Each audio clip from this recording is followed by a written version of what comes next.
Good evening, everyone. I'm Randy Speck. I'm chair of ANC 34G, and I represent the single member district of ANC 34G03. And that is basically the area between Nebraska and Utah and Broad Branch. We're glad to have everyone here tonight. As usual, we're meeting virtually. And so I'll first begin by introducing all of the commissioners, having them introduce themselves. Chaz, you want to begin? I'm Charles Cadwell. I'm representing the single member district 07 on the southwest part of our ANC, basically bounded by Reno, Nebraska, and Connecticut Avenue. No, I'm sorry, Nevada, I guess, for a little bit. Anyway, I'm glad to be here. I'm looking forward to our meeting. Connie?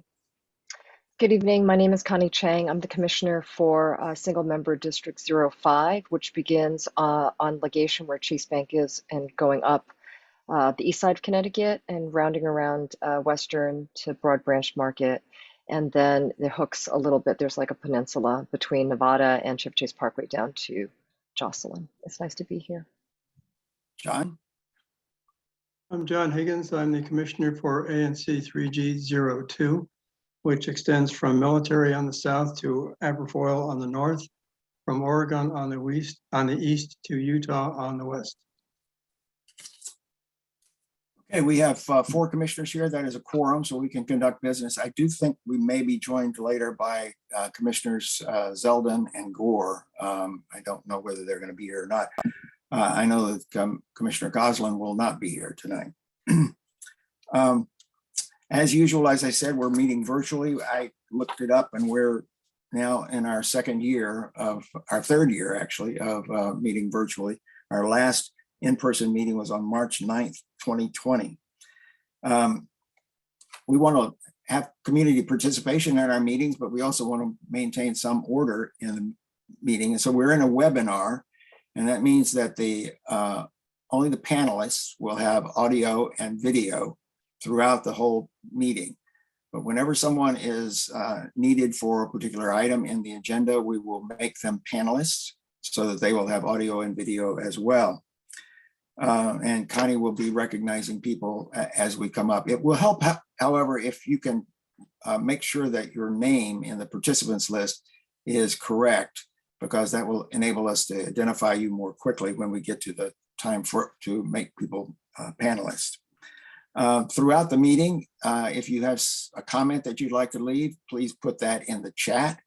If you have a question, please put it in the Q&A, and we will try to keep track of the Q&A as we go through. If we can't get to all of the questions in the time that we've got tonight, we will make copies of the chat and the Q&A, and we'll try to get those answered at a later point. The meeting is recorded, as we always do, and it will be posted sometime probably tomorrow on our YouTube page. The first thing we need to do then is adopt the agenda for this meeting, which has been posted on our website and on the various listservs and next door.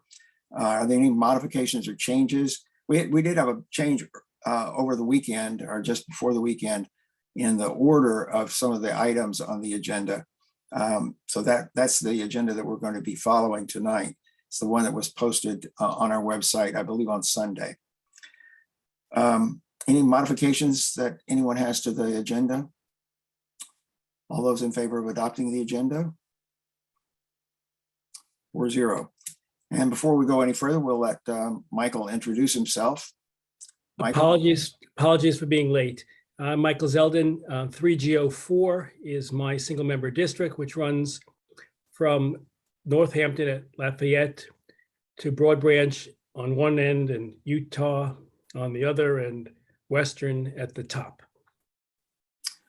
Okay, Michael, did you have any changes you wanted to make in the agenda? This is the agenda that was posted on Sunday, the most recent one. You're muted. This has the chancellor coming on around 7:30. Yes, correct. That's correct. Okay. And I have Okay. I have no changes. You vote in favor of adopting the agenda then? Okay, 5-0 then. All right, next is commissioner announcements, and I have a few. The first is with regard to redistricting, and we're now in the phase of redistricting each of the ANCs within the wards. And on March 20th, the Ward 4 redistricting task force voted to approve a map that was very similar to the one, I think it's identical actually, to the one that we recommended in our resolution to the Ward 4 task force. It reflects the single member borders basically that we've had previously, and very few modifications, just a few modifications to make sure that this time we're only going to have single member districts in one ward rather than crossing the boundary of a ward.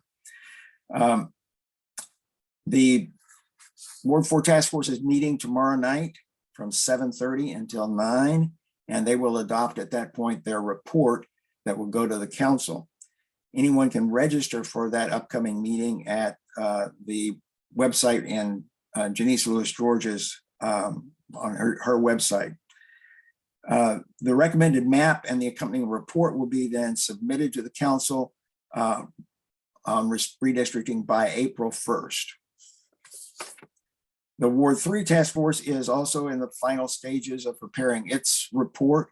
They did not have the draft report available on their website yet, but it should be up later today or tomorrow at the latest. And they also are in the process of completing that. And I think they have a session tomorrow night to adopt that as well. The map that has been, the draft map that's actually been approved by the task force keeps our single member districts basically intact. The ANC, this ANC will continue to have 3 single member districts in Ward 3, and it will have 4 single member districts in Ward 4. There was some discussion earlier about making our adding an additional single member district for 3G, but that now has been changed, and it's just going to be the same 3 single member districts that we've had previously. Okay, a couple of other announcements. First is with regard to the Lisner home. On March 14th, the ANC passed a resolution supporting the Lisner home's application before the Zoning Commission for a change in the zoning map that would enable it to build 93 affordable housing units for seniors at the Lisner home. And on March 17th, the Zoning Commission unanimously approved that application. I know a number of people were concerned, as were a number of the commissioners, about the aftermath, really, the analysis of the accident at the Parthenon. We were concerned that the sidewalk cafe there obviously was not a safe place. It was a very unusual kind of accident, but nevertheless, we were concerned that maybe steps needed to be taken district-wide to protect sidewalk cafes in similar circumstances. I had a conversation today with the chair of the Public Space Committee, and he said that outdoor cafes can apply for and can be approved to have installed planters and other materials and fixtures in the perimeter of the cafe, and these would be protections for the patrons at the cafe. There are certain limitations to those based on removability and height, but nevertheless, those could be installed. But he said that the accident at the Parthenon, while very, very tragic, was a one-off, really. It was not the kind of thing that could be anticipated in a particular location. DDOT does not have plans now for adopting any citywide policy with regard to protections for sidewalk cafes from vehicles in situations like the Parthenon. And we may want to keep an eye on this in the future and see whether there should be some legislation to provide that kind of protection. Okay, and the last announcement I have is with regard to the Murray BZA application.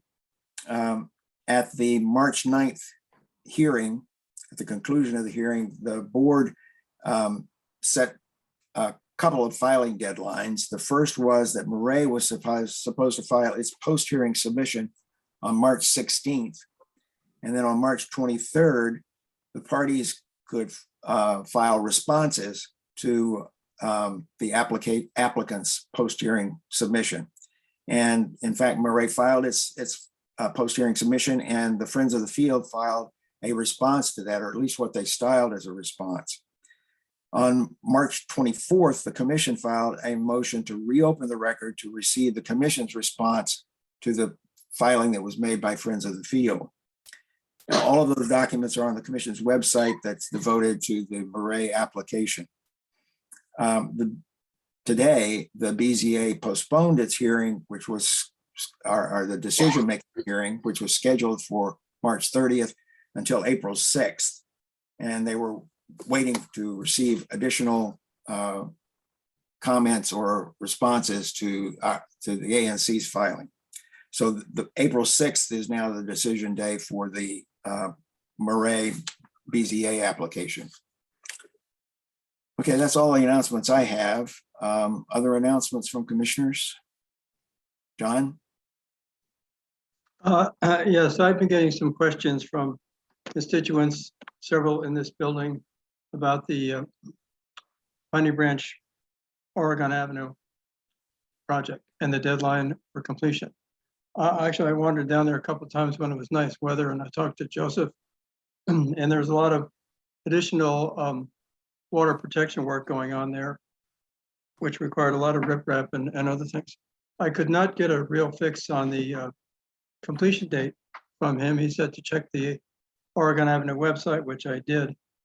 And that led me to think that it was going to be extended considerably beyond the end of March deadline.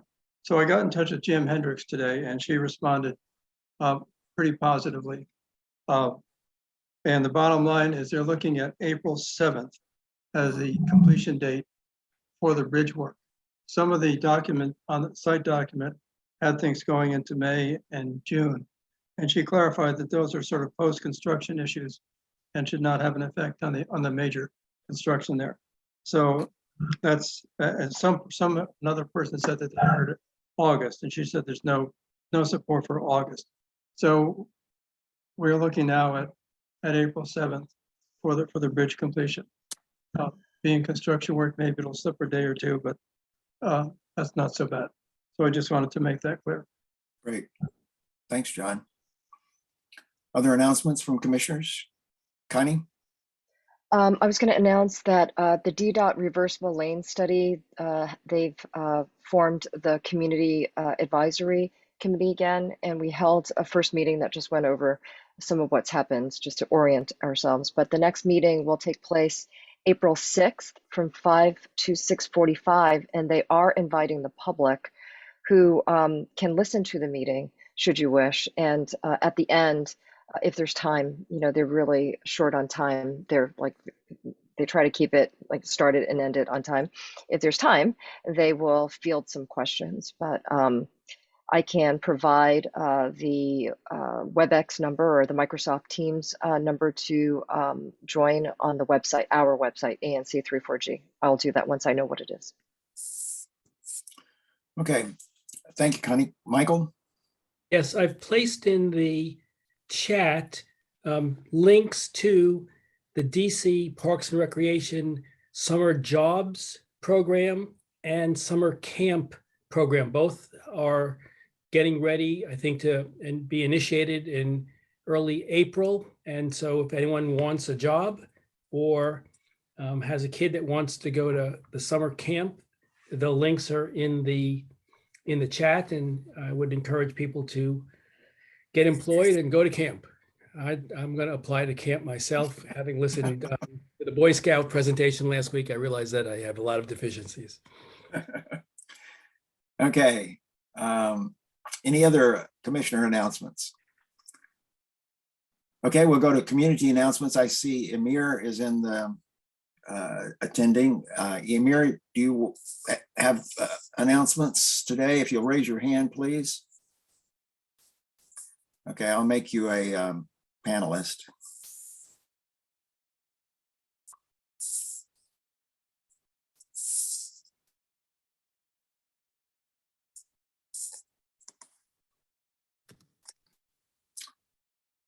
You're muted, Amir. Good evening. My name is Amir, and I am the Ward 3 liaison for the mayor's office.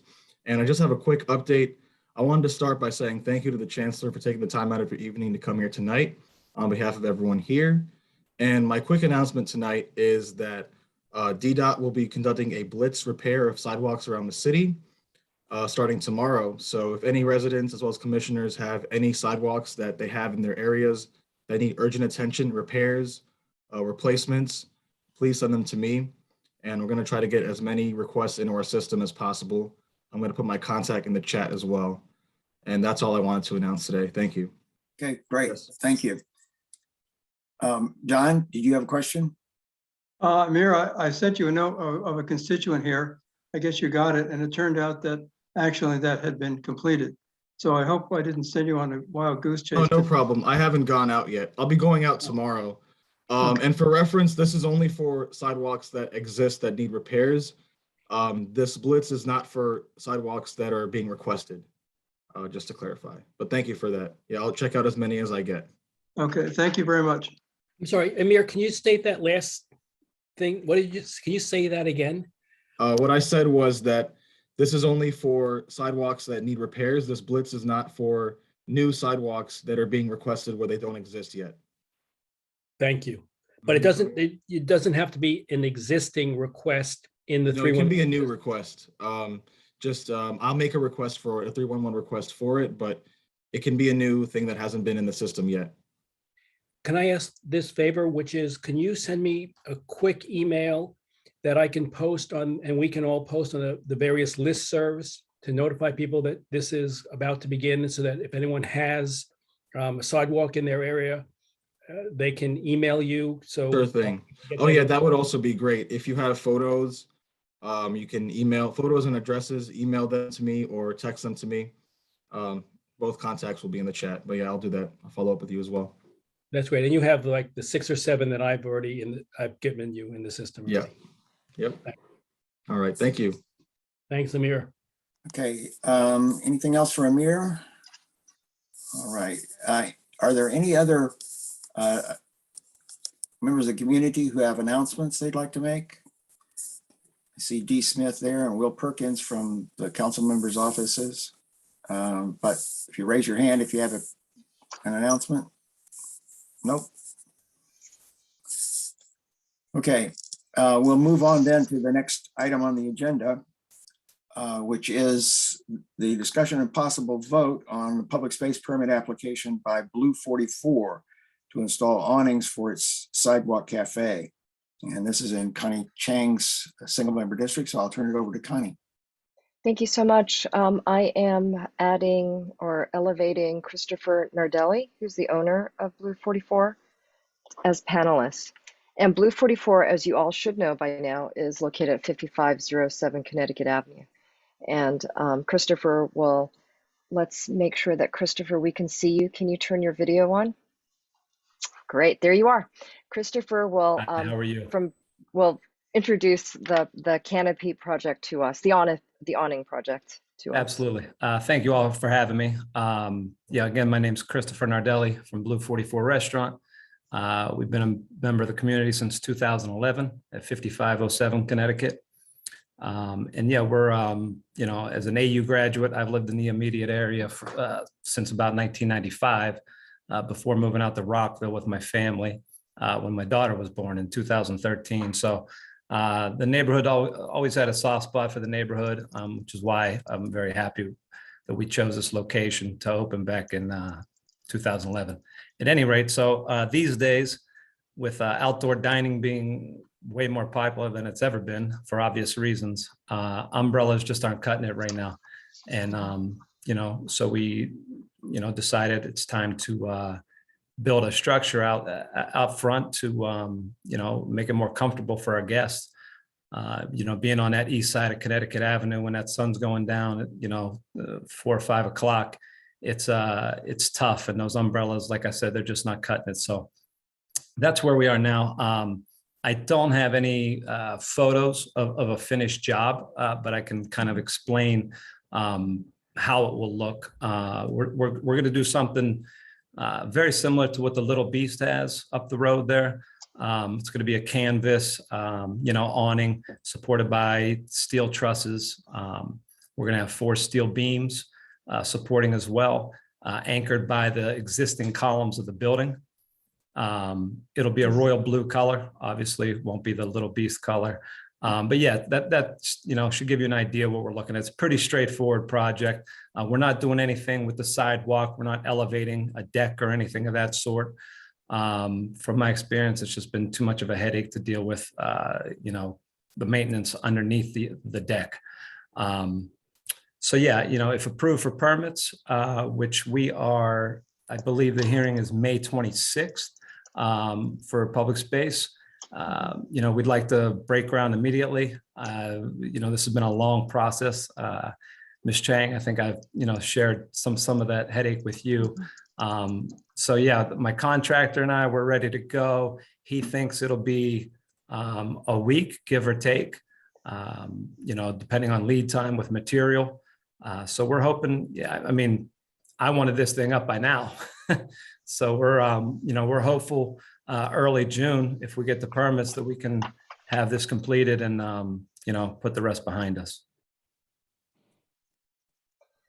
Do we have any questions from the other commissioners? Michael?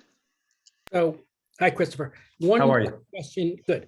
One quick question is, have you spoken to the fishery and the nail folks, the folks on either side of you, to get a sense of what they view, if any, impediment this awning will have for their businesses? I have not. I have a good relationship with Bob and Sue at the fishery, also Kate over at the nail salon.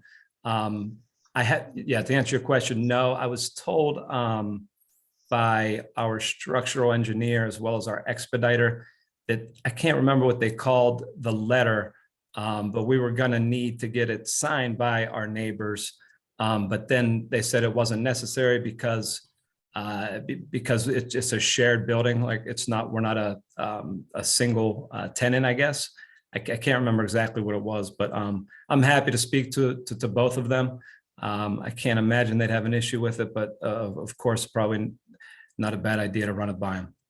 The only reason I ask is that the line of sight to each of their businesses, whether you're going north or south, would be somewhat blocked by the awning. So I just want to make sure that you socialize it with them. Absolutely. I think it's probably be helpful to you when you go before the BZA also to say you've spoken to your neighbors. Absolutely. I can do that tomorrow morning. Okay, thank you. Thank you. So Chris, does the awning go the entire width of the outdoor cafe? Pretty much.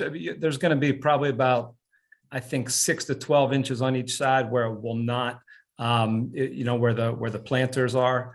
Right. So I think we're looking at roughly 20 by 20, give or take. Okay. Mhm. And will there be any structures built on the ground then as well? No, we're avoiding that. That's another headache at a later time.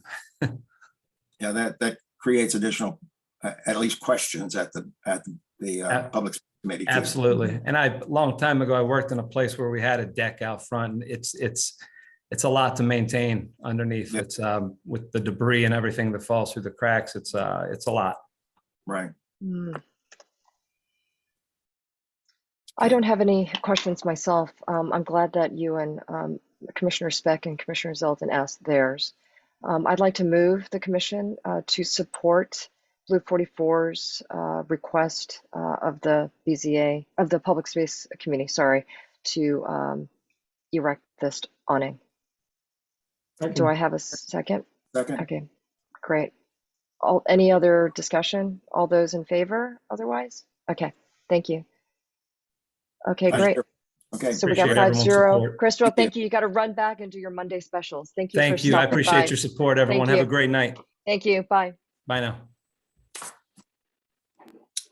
Okay. Let me just elevate the chancellor now. So we're making him a Randy, we've now had two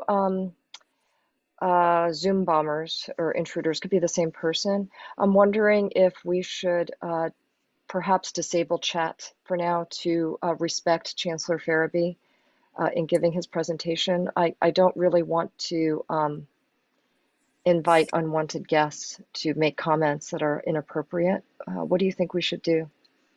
Well, let's see if we can continue to use the chat at the moment. I would hate to Okay. cut it entirely. I will keep removing whoever makes remarks, but I do apologize, Chancellor Ferebee, I don't for know. you being in the audience and seeing that, and everyone else, of course, too. Okay. We're very fortunate to have Chancellor Ferebee with us this evening. And Michael, you have been working on this with the DCPS. And so I'll turn it over to you. Thank you, Randy. Hi, Chancellor. How are you? Good evening. I'm well. How are you? Great. Thanks for joining us again today. Your presence last time was very much appreciated, as it is this time. In speaking with Bijan at DCPS, we thought that the best structure would be to give you the floor to speak for as long as you want to speak, and then turn it over to questions and answers, if that's okay. Yeah, happy to do so. So what I'll do this evening is talk a little bit about the mayor's budget for fiscal year 23, the Fair Shot budget. And then I'll dive a little bit deeper into education. And then I will entertain questions and comments. Sounds good? Sounds great. All right, good. Good evening again, everyone. I am Louis Ferebee, Chancellor for DCPS, and I'm here this evening on behalf of Mayor Bowser and the fiscal year 2023 Fair Shot budget. As many of you know, there are two areas top of mind as it relates to concerns that we're hearing from residents that this budget addresses, and that is public safety and affordability. We have addressed this in such a way that we are have great access to affordable housing with dignity. We ensure that there are big investments in this budget for young people. Specifically for schools, we're excited that the budget realizes a year-over-year no decrease for our schools in comparison with what was submitted last year to this year to the council. In addition to that, there's a $2.5 billion investment in a 6-year capital improvement plan, which is needed to continue our modernizations to address some of the overcrowding I know that you're familiar with, and continue our investments in early learning and out of school time. The mayor's budget, as you know, is $19.5 billion and provides equity across the city to ensure that we continue to thrive as a city. And so a couple of highlights you may have seen recently: the mayor broke ground on St. Elizabeth campus in Ward 8 to address health inequities, which is huge. To establish this campus, the mayor's worked hard to reduce homelessness and to drive that down by 73%. We're also launching a new pilot to give additional dollars to expecting mothers in wards 5, 7, and 8, which will give them direct cash assistance for about $900 a month. We continue to work on infrastructure, and you can see that throughout the city, and we believe that this will result in greater jobs for our residents. It's also important to note that we continue to ensure that we maintain our reputation as an innovative city. Mayor's budget also calls for some short-term funding and some of the immediate solutions to the challenges that we're facing with public safety. Most notable, this budget includes requests for an additional 4,000 officers back for the Metropolitan Police Department. And we're in the process of hiring 347 officers. This budget also devotes $31 million to end chronic homelessness, which is something, as I mentioned earlier, is a priority. We continue to invest in health and human services with a $5.7 billion budget to ensure that we address the disparities in health incomes and outcomes. And then also, in addition to that, there's $500 million in the Housing Production Trust Fund, which is also a significant investment. I do want to highlight again a little bit more of the investments for education. So as you may know, we have ensured that there's stability in the budget year over year. That means the UPSF, which is the Uniform Per Student Funding Formula, is increasing by 5.87%. And then DCPS specifically has an investment of $43.6 million in our HVAC systems and boilers in our schools, which is huge for us to continue to have strong operations there. And then we have an additional $3.8 million in students' mental health services and support, which we know is critical during this time as families need more services. And you may have seen recently, the mayor also announced an investment to redevelop the RFK campus as a part of the mayor's capital plans, which would include athletic space and a complex to do training, indoor track, climbing walls, boxing, which is an exciting opportunity. We also in the budget have $45 million to update the MacArthur campus that we purchased into a high school. We've also identified some fundings to continue our PACE schools for modernization, which includes Simon Elementary, Henley Elementary, Bunker Hill, and Langley Elementary schools. We have $434 million in 6 years to modernize parks, recreation facilities, and libraries. So this is something that we should all be proud about, and we have first-in-class services for our families. So I'll stop there just to give you some of the flavor of some of the things that are happening for education. Because I care a lot about biking, with the hobby myself, I just also had to put the plug in that there's $36 million over 6 years to continue to work with our protected bike lanes in the district, as the growing number of bikes on the road provides protection, and we're able to connect transportation throughout the city, which is a huge part of DC's culture. We also have $15 million over 6 years to continue expanding our bike share program, which is capital bike share, which is something that many of you as residents will be familiar with. So again, I'll stop there to see if you have any questions or comments for me at this time. That was great. Thank you. Randy, should I ask some, I've Sure. been soliciting questions from the community, Chancellor, to try to put a ring fence around this conversation. And I'd like to ask you a few of the questions that have been sent in to me. Foremost among the group of questions is about leasing space. Remember last year, you and I went up to the ECC to see whether or not they might sell that property to DCPS as a pre-K property for overage at Lafayette. They were not interested in selling, and DCPS didn't have at the time the authority to enter into long-term leases.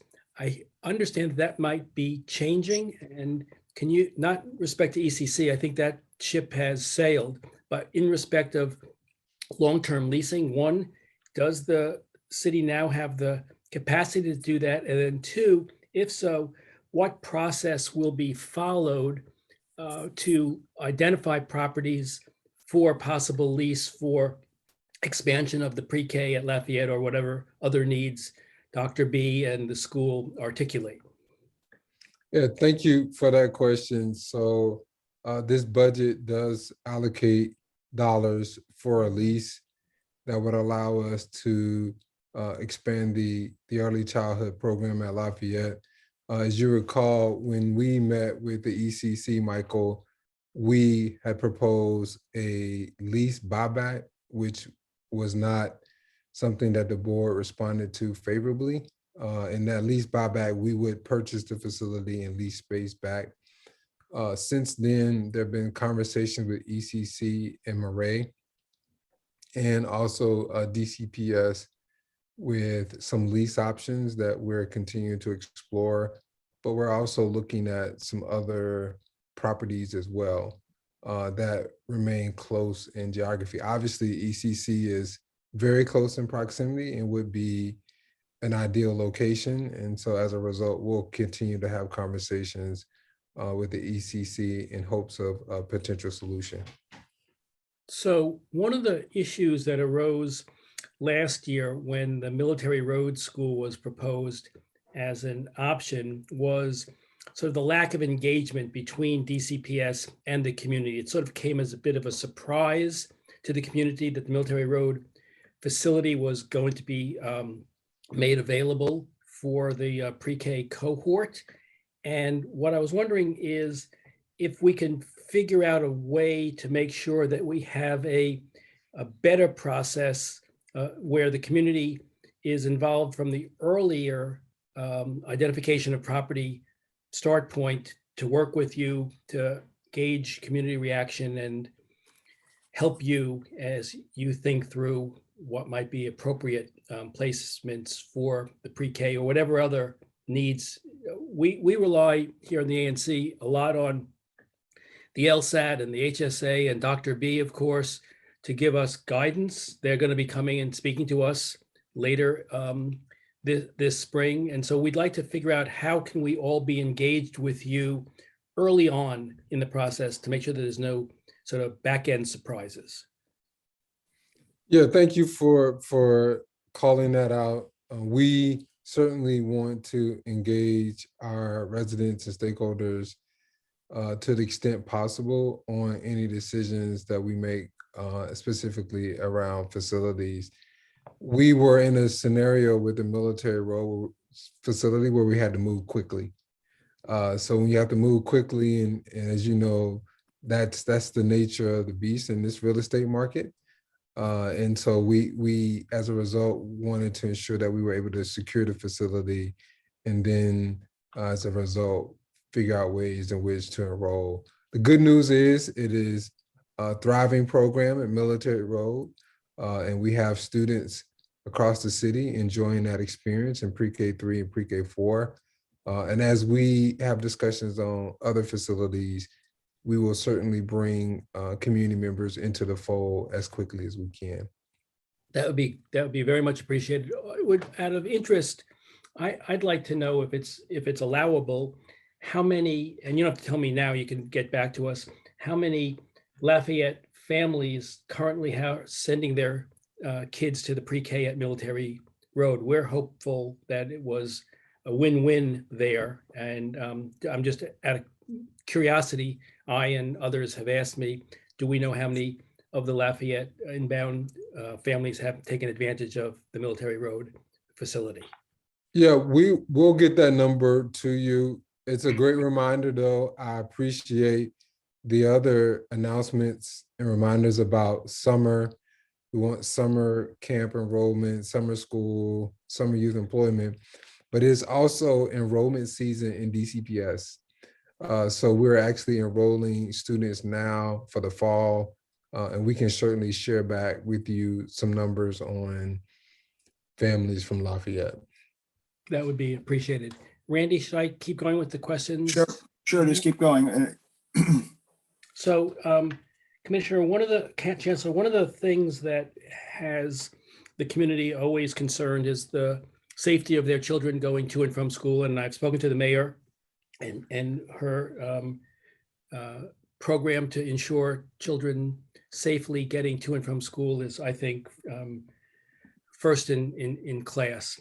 But I'd like to see what the thinking of DCPS in working with DDOT is around smart stop signs and other traffic calming measures around schools. As much as we've tried to get speed humps and other traffic calming measures around Lafayette, it seems slow in the coming. And what I've noticed, especially at Northampton and Broad Branch, which is the crossway to the market there, which is sort of like the centerpiece of the community in some sense, cars just don't stop at those stop signs. They don't make full stops at those stop signs, and that poses a danger. There was a child hit there a few years back in that location. And so we're wondering, is there the opportunity to put in more traffic calming measures at that intersection, and such things as smart stop signs and the like to help protect the children who are crossing the street there? Yes, so thank you for that question. And nationally and locally, we've seen an uptick in traffic violations that have resulted in some unsafe acts, especially around schools. So in the mayor's budget, it's important to note that the mayor is addressing high crash corridors and intersections. There's $10 million for traffic calming measures, and begin to replace temporary measures that are in place as well. Also, the budget includes additional dollars for our crossing guards, which are critical to ensuring greater safety. So there's $9.4 million in the budget to create full-time crossing guard positions to ensure that there's coverage at all schools that need guards. There's additional work on speed cameras. So the answer is yes, we are looking at this area. I can't speak specifically for this intersection that you're referencing. However, we'll take that back to the team because I know that there's a task force that's been convened to look at school safety specifically. So I'll share that feedback with them, and please know it's something that I'm thinking about, the city's planning for, to ensure that our students can be safe when they are walking to and from school. Okay, I'd like to stay with safety as a theme Sure. for a minute. One of the things, and again, it's a DCPS WMATA issue, but our kids have relied on public transportation to get to the schools in our feeder network. They've now shut down and reorganized the buses in our area, making their availability to students much more limited. And the routes that the buses take are not as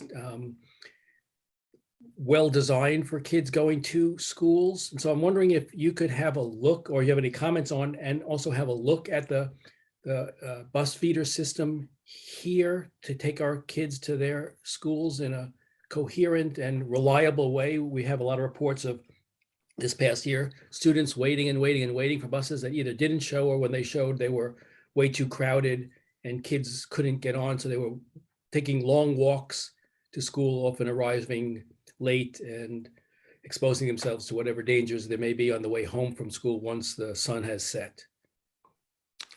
Yeah, it is something that we are working with WMATA on, as we're looking at, as you know, like many service industries, transportation has struggled with personnel. We've been impacted by the public health emergency crisis. And as a result, there have been staffing challenges throughout the year that has not allowed us to function at the level we would like.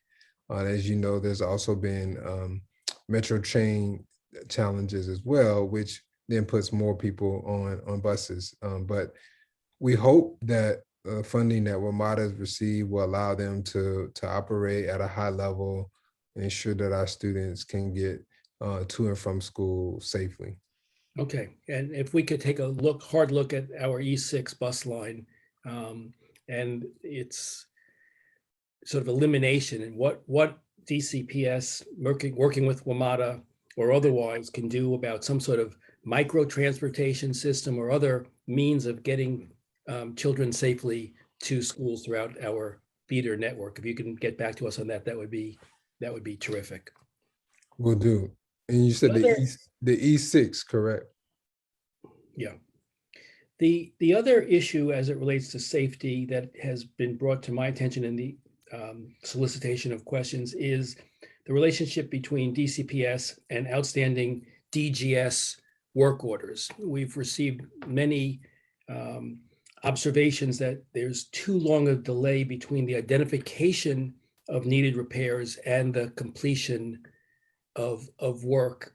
When I was on a recent hearing of the Committee of the Whole on education, that was a theme that ran throughout the testimony of many, that there is just this long lag between identification and making of the repairs. I know, just as a small example, on the playground at Lafayette, there is a hammock that's been broken for a year that I've been trying to get Parks and Recreation to fix with no real success. I think Dr. B, who's on this phone call, might be able to address what I heard was a problem with a broken elevator that lasted for a long time within Lafayette. But irrespective of specific hammock or elevator things, I think attention needs to be paid to, or the question is, what attention is being paid to this lag time between identification and repair between DCPS and DGS? Great attention.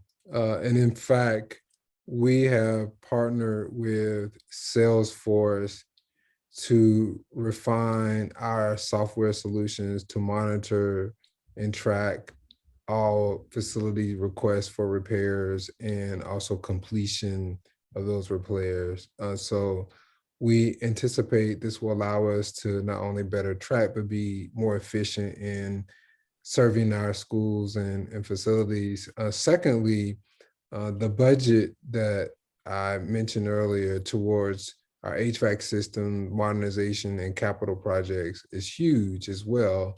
It will allow us to address some of the challenges that we've had recently and do more preventative maintenance, which will allow us, we hope, and we anticipate to have less repairs to be made due to the level of preventive maintenance that would occur. So we heard from our families, we heard from our community that this is a concern, and the mayor's budget is responsive to those concerns. That's great. I have two more questions, if that's okay, Randy, and then we'll open it up to commissioners. This one relates to the question of the status of teacher hiring. How are we doing as a matter of teacher shortages? I know it's a problem nationwide. How are we doing as a matter of that? And then I've heard through, again, comments from families that there's a relatively long delay in the onboarding process. So can you talk about where we are as a school system with respect to teacher hiring, and then what you've heard about the delay that I've heard about in the onboarding of new teachers? Sure. So the good news on teachers is we continue to have, even throughout the pandemic, over 90% of our effective and highly effective teachers remain in DCPS, which is positive. Also, given where we are this year compared to previous years with any resignations or retirement, people leaving DCPS, the numbers appear to be on track to what we have typically experienced in the past. Now, that doesn't mean we don't need to continue to be aggressive with hiring. So we are continuing to advance our strategies. We actually have a larger applicant pool right now, this time of year, than we had last year, which signals that we are still an attractive workplace for educators, which is great news for our principals and our students and families. We did have some challenges with the hiring process where applicants were complaining that the process was slow. Principals were not able to get hires as quickly as possible. So here again, we've implemented some software solutions that allow us to better track the hiring process and where people are, and then be more efficient. I like to use the analogy of the pizza delivery model, where at Papa John's, they'll show you when the ingredients are being applied, when it goes into the oven, when it's ready, and when it's ready for delivery. It tracks the entire process. Well, that's what we have now in our hiring process for applicants. We can track their documents, what they've submitted, what's outstanding, and when they're ready to hire. So the ability to have vision into that for both the applicant and DCPS, we believe, will allow for a more efficient process and get people out and hire as quickly as possible. That'd be great. So my last question, my mother would be upset if I didn't ask it as the son of a former special education teacher. Can you talk about the Addressing Dyslexia and Other Reading Difficulties Amendment Act of 2020? It's been funded, I understand. And Yes. OSSE now has oversight of it. Tell us how that's going to work and how the community and the school system will work together in making sure that there is early identification of reading difficulties and proper remediation once identified. Yeah, so what we have really leaned into here is professional development, ensuring that there's training for educators on dyslexia strategies, but also identification. So the goal is to identify the barriers to learning and specific the literacy, and then potentially diagnosing dyslexia, and then how do we respond. We have gotten favorable responses from teachers to date on the professional development that we provided, and we'll continue to refine our practices as needed.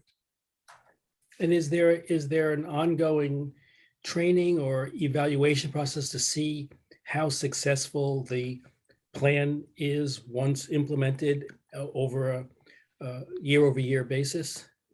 Yeah, so there are two ways in which we will continue to evaluate our services and outcomes for literacy. One is through evaluations of our training, which we always do, get feedback from our educators.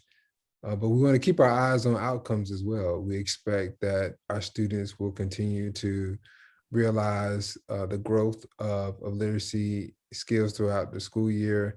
The good news is we have seen on target growth throughout this school year in early literacy skills. The bad news is we entered the year with wider gaps than we've seen before in our typical beginning of year performance. We think some of that is attributed to the remote learning posture that we were in. So we got to cover some ground, but the good news is we're covering that ground quickly.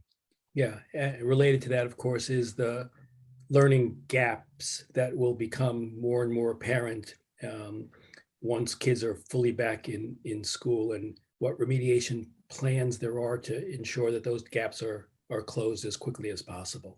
Yeah, so the good news, we've been in school full-time in person all year this year, and we've provided high dose tutoring, which can be one-to-one or small group, after school, before school, Saturdays, and then we'll also be providing that service over the summer as well in our effort to get students back on track.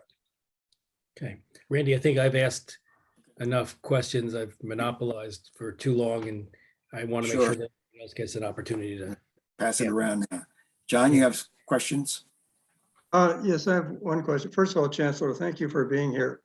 We appreciate your engagement. Regarding the Lafayette situation with the Episcopal school, I did read one of our fellow commissioners pointed out the RFP that was put out by DGS for space rental for DCPS schools. And the RFP specifically limits that to the space in a new school. And of course, Lafayette is an existing place. So you mentioned that you have ongoing discussions with ECC. So I just want to clarify that even though that RFP is a new school application, there's still room for leasing on a more granular level with places like the Episcopal school. Is that correct? That is correct. We believe that there's still a possibility and a pathway to lease with entities such as the Episcopal Church Center. Yes. Would it be worthwhile exploring something like with Apple Tree as kind of a branch operation at Episcopal? Yeah, so it could resemble that. It could be, we have all the pre-K3, pre-K4 classes there, which would give us more space for Lafayette at K5. So there are a number of different ways that we could structure that model. The benefit, though, of having all the younger students together is the collaboration among teachers, which they often quote as a benefit that they appreciate, and not being in a building where they're the only teacher that teaches a grade level or content area. So ideally, if we were to lease space, it would primarily be teachers for pre-K 3 and pre-K 4. Okay, thank you. Thank you. Chancellor, I had a couple of questions too. And again, thank you very much for coming tonight. We really appreciate it.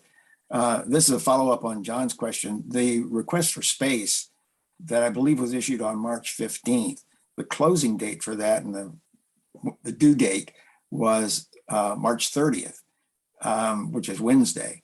Is that going to give you enough time to find somebody who can respond within that short period of just a couple of weeks? Yeah, we'll keep taking swings if we get a miss for the March 30th time period. Okay. We were being aggressive there Mhm. based on some of the conversations we had, but if we need to slow down and go fast, we will certainly do that in hopes of having a space for the 23-24 school year. Is there anything that we can do to help that process along and in terms of finding that space? Well, if you have a space in mind, we're open to ideas and thoughts. So that's number one there. But I think Michael has been really helpful in helping us continue to maintain a bridge and healthy conversation with the ECC. That's been great to have. So I think you're doing all that you can do at this point. And I'm confident that things will likely play out in our favor. Just need some time. But if there are other places outside of the ECC, you think, hey, this could be a good place to do a small, setup for early child education, we welcome those ideas. Right. We'll see if we can think of something. Going back to the budget a second. Was there money in that federal money in the American Recovery Plan Act or in the Infrastructure Act that was specifically earmarked for education, and that DCPS may be getting some federal money? Yes, DCPS has received recovery funding, which we have utilized this school year primarily for health and safety support. So we have contracted health personnel in our buildings. We've utilized it to update our protocols and systems for COVID response. And we've utilized it to do the tutoring and acceleration efforts that I described. Going forward this summer and next school year, we will shift away from some of the COVID response and primarily focus on academic acceleration. I'm sure that's going to be necessary as a result of the setbacks that we've had and having to do virtual learning for a period and those kinds of things. You're going to really need to do that. Absolutely. Yes. Yeah. We're grateful for the president of the White House, investment in maintaining supports for education during this critical time. Right.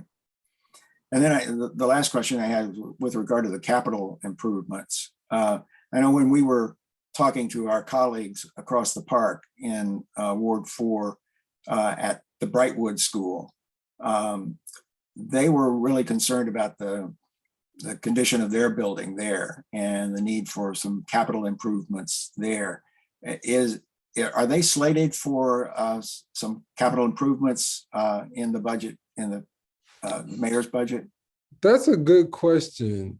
I believe they have some work that will be done there as part of the small caps, but don't quote me on that. We should get the details on that. So we'll get the details on that for you. I know they've been in trailers for a long time, and they're anxious to get out of the trailers. And and I think there, if I remember correctly, there's like some awnings to the trailers that they had some concerns about that we will look at addressing. Right. Yeah. Good. Okay, that's all I have. Michael, Connie, you've got some questions? Yes, I do. Thank you, Chancellor Ferebee, for coming. It's so good to see you in person or over Zoom, virtually, I guess. I wanted to ask you just a few more questions about the strategy for finding a building for overcrowding purposes, leasing and so forth. Are you actively reaching out to certain buildings that might be vacant? how are you getting this request for space? Short, I know it's only going to be a few days, but you said that you might come back again with another request, depending on sort of the response. What is it that the team is doing behind the scenes? So our Can you team, share that? yeah, so our team is one, having conversations with leadership at ECC. And, I'll leave that there. And, once we have something concrete to share, we'll share that back. Secondly, we're constantly, keeping a high radar on the real estate and what's available in the area. So if something comes up on the radar that we think will work, we explore it and determine if it makes sense for us. So we have a couple of options that we've been eyeing, but not at a point where we have something concrete to share at the moment. Okay, so if you see something, you may talk to an owner perhaps and Yes. see if they're got it, Yes. if So they're interested. yeah. So to give you an example, there's an unnamed property that we've talked with an owner about that might work for us. A little bit more space than what we needed, but the asking price we thought was not reasonable. So we're still having conversation with that owner. But as you can imagine, and you've done this, I'm quite sure, in home real estate. Sometimes what is worth to the seller may not be what you want to pay as a buyer. So Of course. we got that scenario in play. And then you need a facility that works, for things like traffic, zoning, all that other good stuff. So we keep our eyes open, and we have a very experienced team that knows the city and knows the real estate well. Okay, that's good. Thank you so much. I wanted to learn a little bit more. I know you're keeping it close to the chest, but we wanted just to hear a little bit more about that. Understood. Okay, on COVID, I do have a question, which is that who knows? We're not mandating masks and we're not mandating vaccines right now, and So we but are we mandating. So we do mandate vaccine. And the council passed legislation earlier this school year Mhm. for individuals where the vaccine is fully approved. It is required, and that will be effective for school admission for the 22-23 school year. It is Okay, also required for student athletes as well to participate in sports. okay. Thank you for that correction. Is there going to be an effort to try to report out maybe more daily instead of a long lag time on how many cases of COVID we're seeing, so that parents who might be a little bit jittery about sort of the rise in COVID rates elsewhere, that it may be here? Is there some effort to maybe make those statistics a little bit more frequently available? Yeah, so as soon as we send out a community notification, we update that on our website, the DCPS reopenstrong.com. Okay. So you should have access to timely information there. But more importantly, we really focus on the school notifications to ensure that they're very timely for families to have awareness of what's happening in the school. And then they can go to the website I mentioned earlier if they want to look at the entire DCPS landscape. But whenever there's a positive in a school, we notify the entire school community. And is there going to be a continued random testing of students going forward? That is the plan. So we haven't made any adjustments to our asymptomatic testing protocols where we test students randomly weekly. And we also have established a protocol for weekly testing of all students in pre-K 3 and pre-K 4 because young people under the age of 5 are not currently eligible for vaccine against COVID-19 at this time. Okay, thank you so much. And I guess my last my last, it's not really a question, it's more like a request. Last year, when we engaged in this military road school pre-K, we asked if we can work more closely. I think Randy asked this question earlier. I think we would love to be able to work more closely with your team, Chancellor Ferebee, so that we can help and we can assist and we can inform our community of what's happening before it actually happens, to get a little bit of a sort of early idea. And I still would like that. And if it's possible, I would love to work, I'm sure Commissioner Zeldin too and others, to work with you a little bit more closely with your team. So that is a request. You don't have to respond right away, but I would like to make that request. Thank you, because we are so engaged in the Chevy Chase Small Area Plan. There's just a lot of moving parts. And this is, I think, why Michael brought up transportation issues and so forth. These are all concerns that we have in increasing density and in making sure that the families who are here are able to send their kids to school, within walking distance. Understood. Yep. Duly noted. And I think we convened we have had a task force previously, but Yeah. we don't have much to share at the moment, but understand the request from you and Michael to have engagement around facilities when we have more to share. Thank you. Thank you. Any other commissioner questions? I'm looking at the Q&A and we only have a couple of comments from Dr. Brocard. And I think they're not really questions there. Well, shout out to Principal Brocard. So just to give you a flavor of how amazing she is, I had an opportunity. We were doing the antigen-based kit distribution for students to take home to get tested after winter break. Principal Brocard was out in the cold distributing kits along with her staff. And that's the type of leadership that we've seen from her throughout her tenure at Lafayette. Really grateful for her leadership, as we are for all our principals across the district, but just wanted to be sure that she got a shout out. Thank you.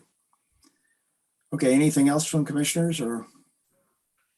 Randy, I just want to say that I really appreciate having the chancellor here. I'm a new commissioner, Chancellor Ferebee, and both my parents were public school teachers, and so I'm learning quickly and looking to learn from my fellow commissioners about our issues here in the district. So thank you for coming. Thank you, Mr. Caldwell. So my parents were also educators. I think that's why I do what I do. It's in the DNA, but it's a pleasure to get a chance to meet you as well. I do want to call out in the chat, we did have an update on the capital improvement plan, which does include some work to occur at Brightwood as you asked. So I just want to make sure that that was highlighted. I saw that Bijan was right on it. Thank you. Thank you. Okay, well, thank you very much, Chancellor. We hope to see you again. Michael?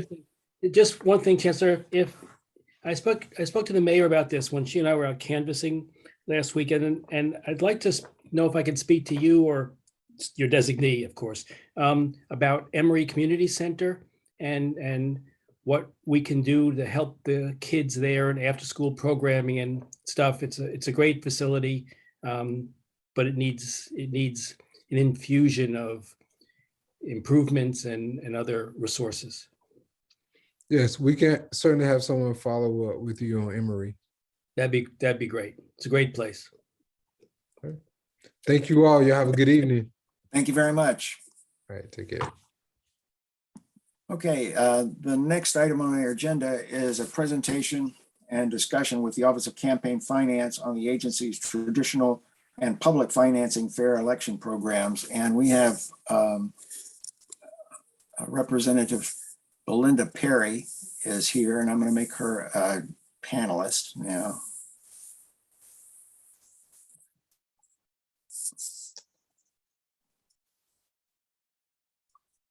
And Belinda is in the Office of the General Counsel Division at the Campaign Finance. So Belinda, we're very happy to have you. And I know you had asked to come or the agency had asked to come and make a presentation on this. So we're ready to listen. If you would like, do you have a presentation slides that you'd like to present or? I do not. I have a Okay. narrative that I will deliver, and That's it will be concise and short and compact, but sweet and to the point. Okay, great. In the interest and respect of all times. But thank you, commissioners. Thank you, Commission Chair.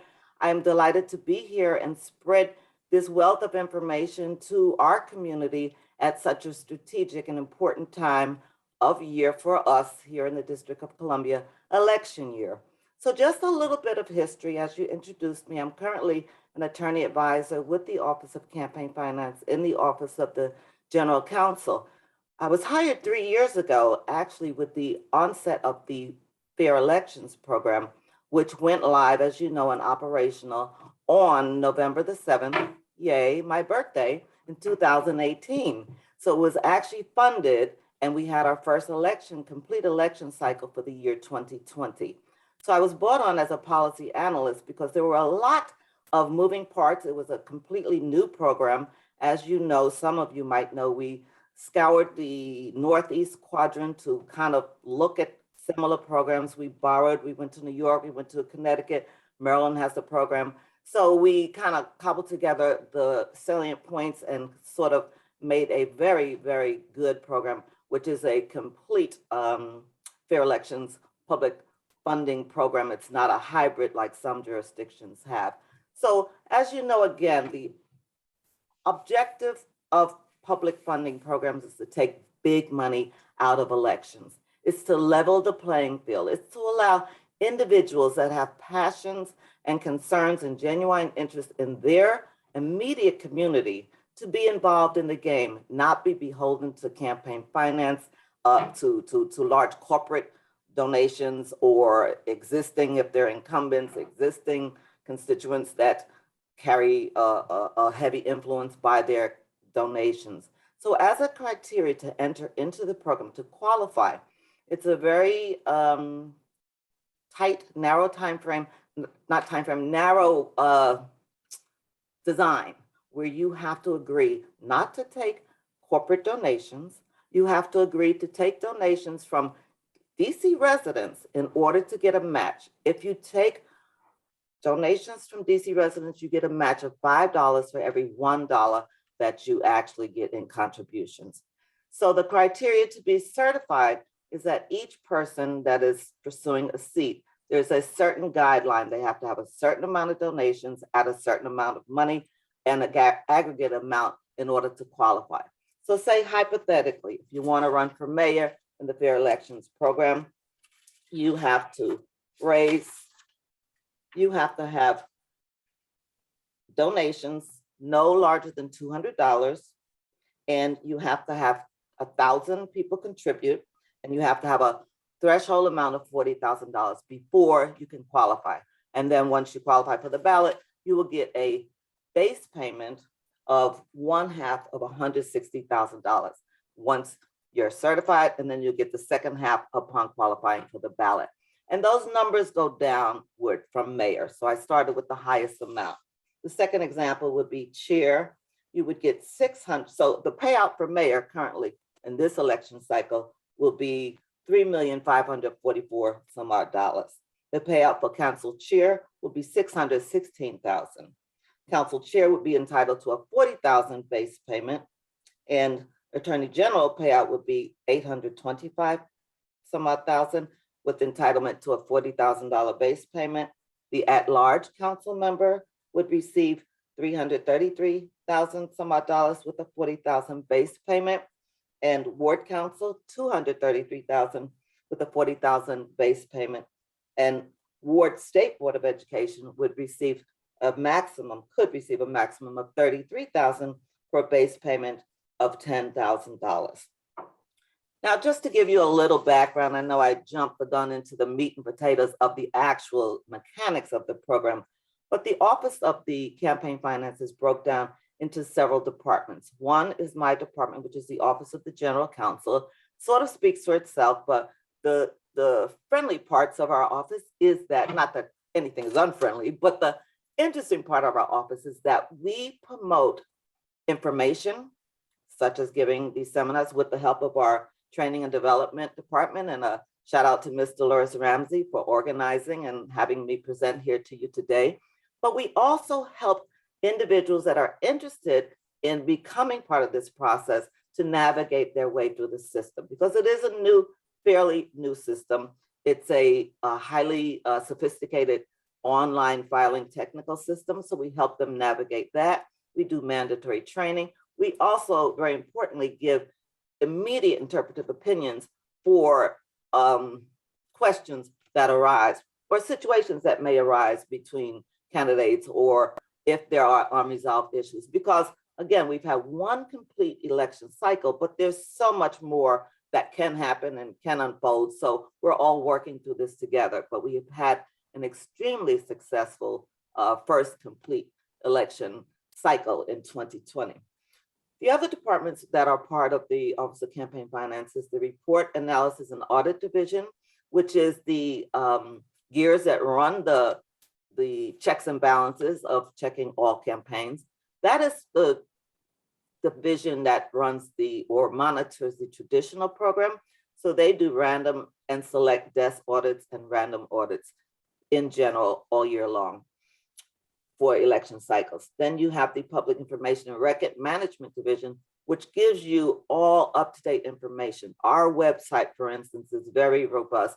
It has all public filings, it has all orders, it has all records of violations and notices of show cause. So any and everything that you want to know about what's going on with any candidate, whether it be in the traditional program or the Fair Elections program, is there on that website for you to see real time and gets updated constantly.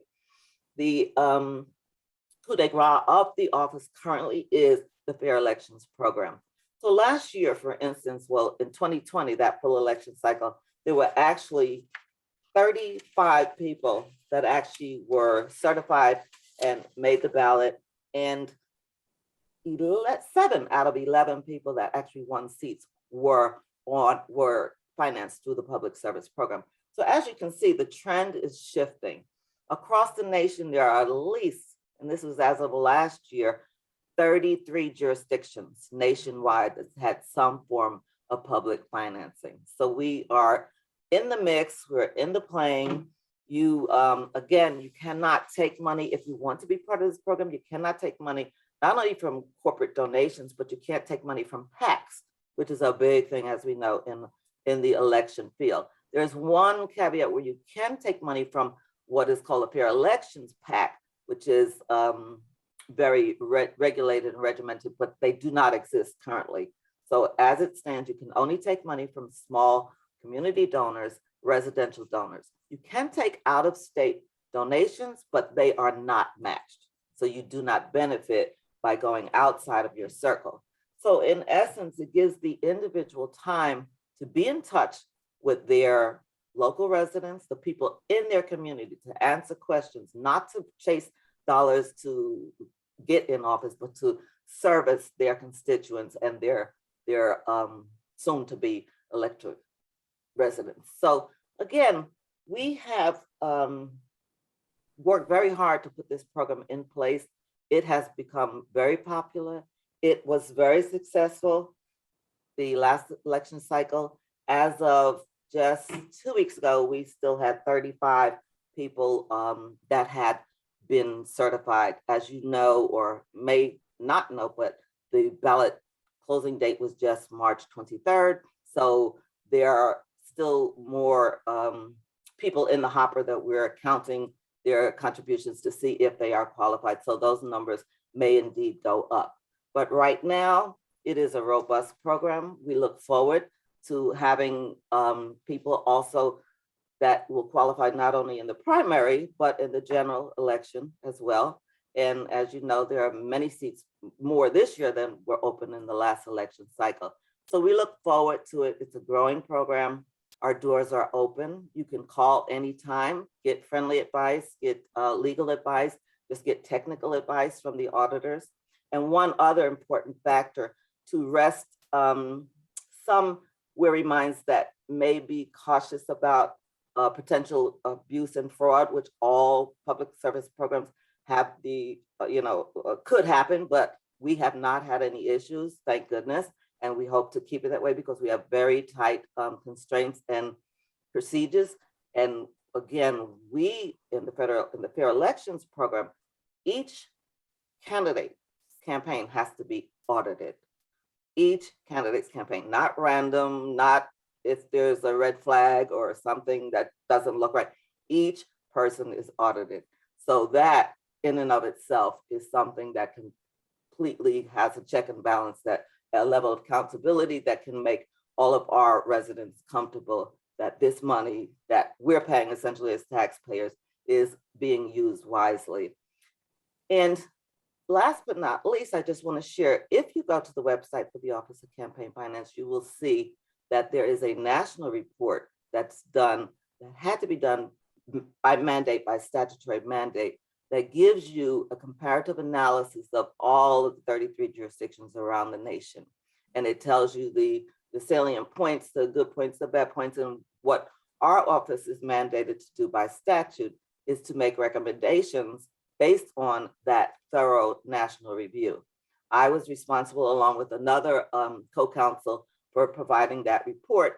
And our program, as we have unveiled it and implemented, has been so successful and run so smoothly that there were some recommendations that were considered but not taken up at this stage in time until we have more cycles to compare and contrast. But right now we're comfortable with where we are. We're always open for suggestions. We have very robust community meetings and task force that work with us, as you know, and we're open to suggestions. So it's an evolving work in progress, but we urge you to get that word out to all your constituents, for people that are interested in running, to join this program and to come down. And in addition, there is a robust training program that is mandatory for all candidates. So they get to know soup to nuts what they're responsible for. But in addition, there's continuous training that Ms. Ramsey coordinates and disseminates to the community, such as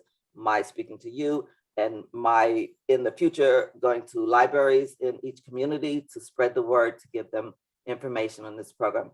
So anytime you're interested, please feel free to call me, and I'm so happy to present and look forward to continuing doing this as we get closer and closer to Election Day.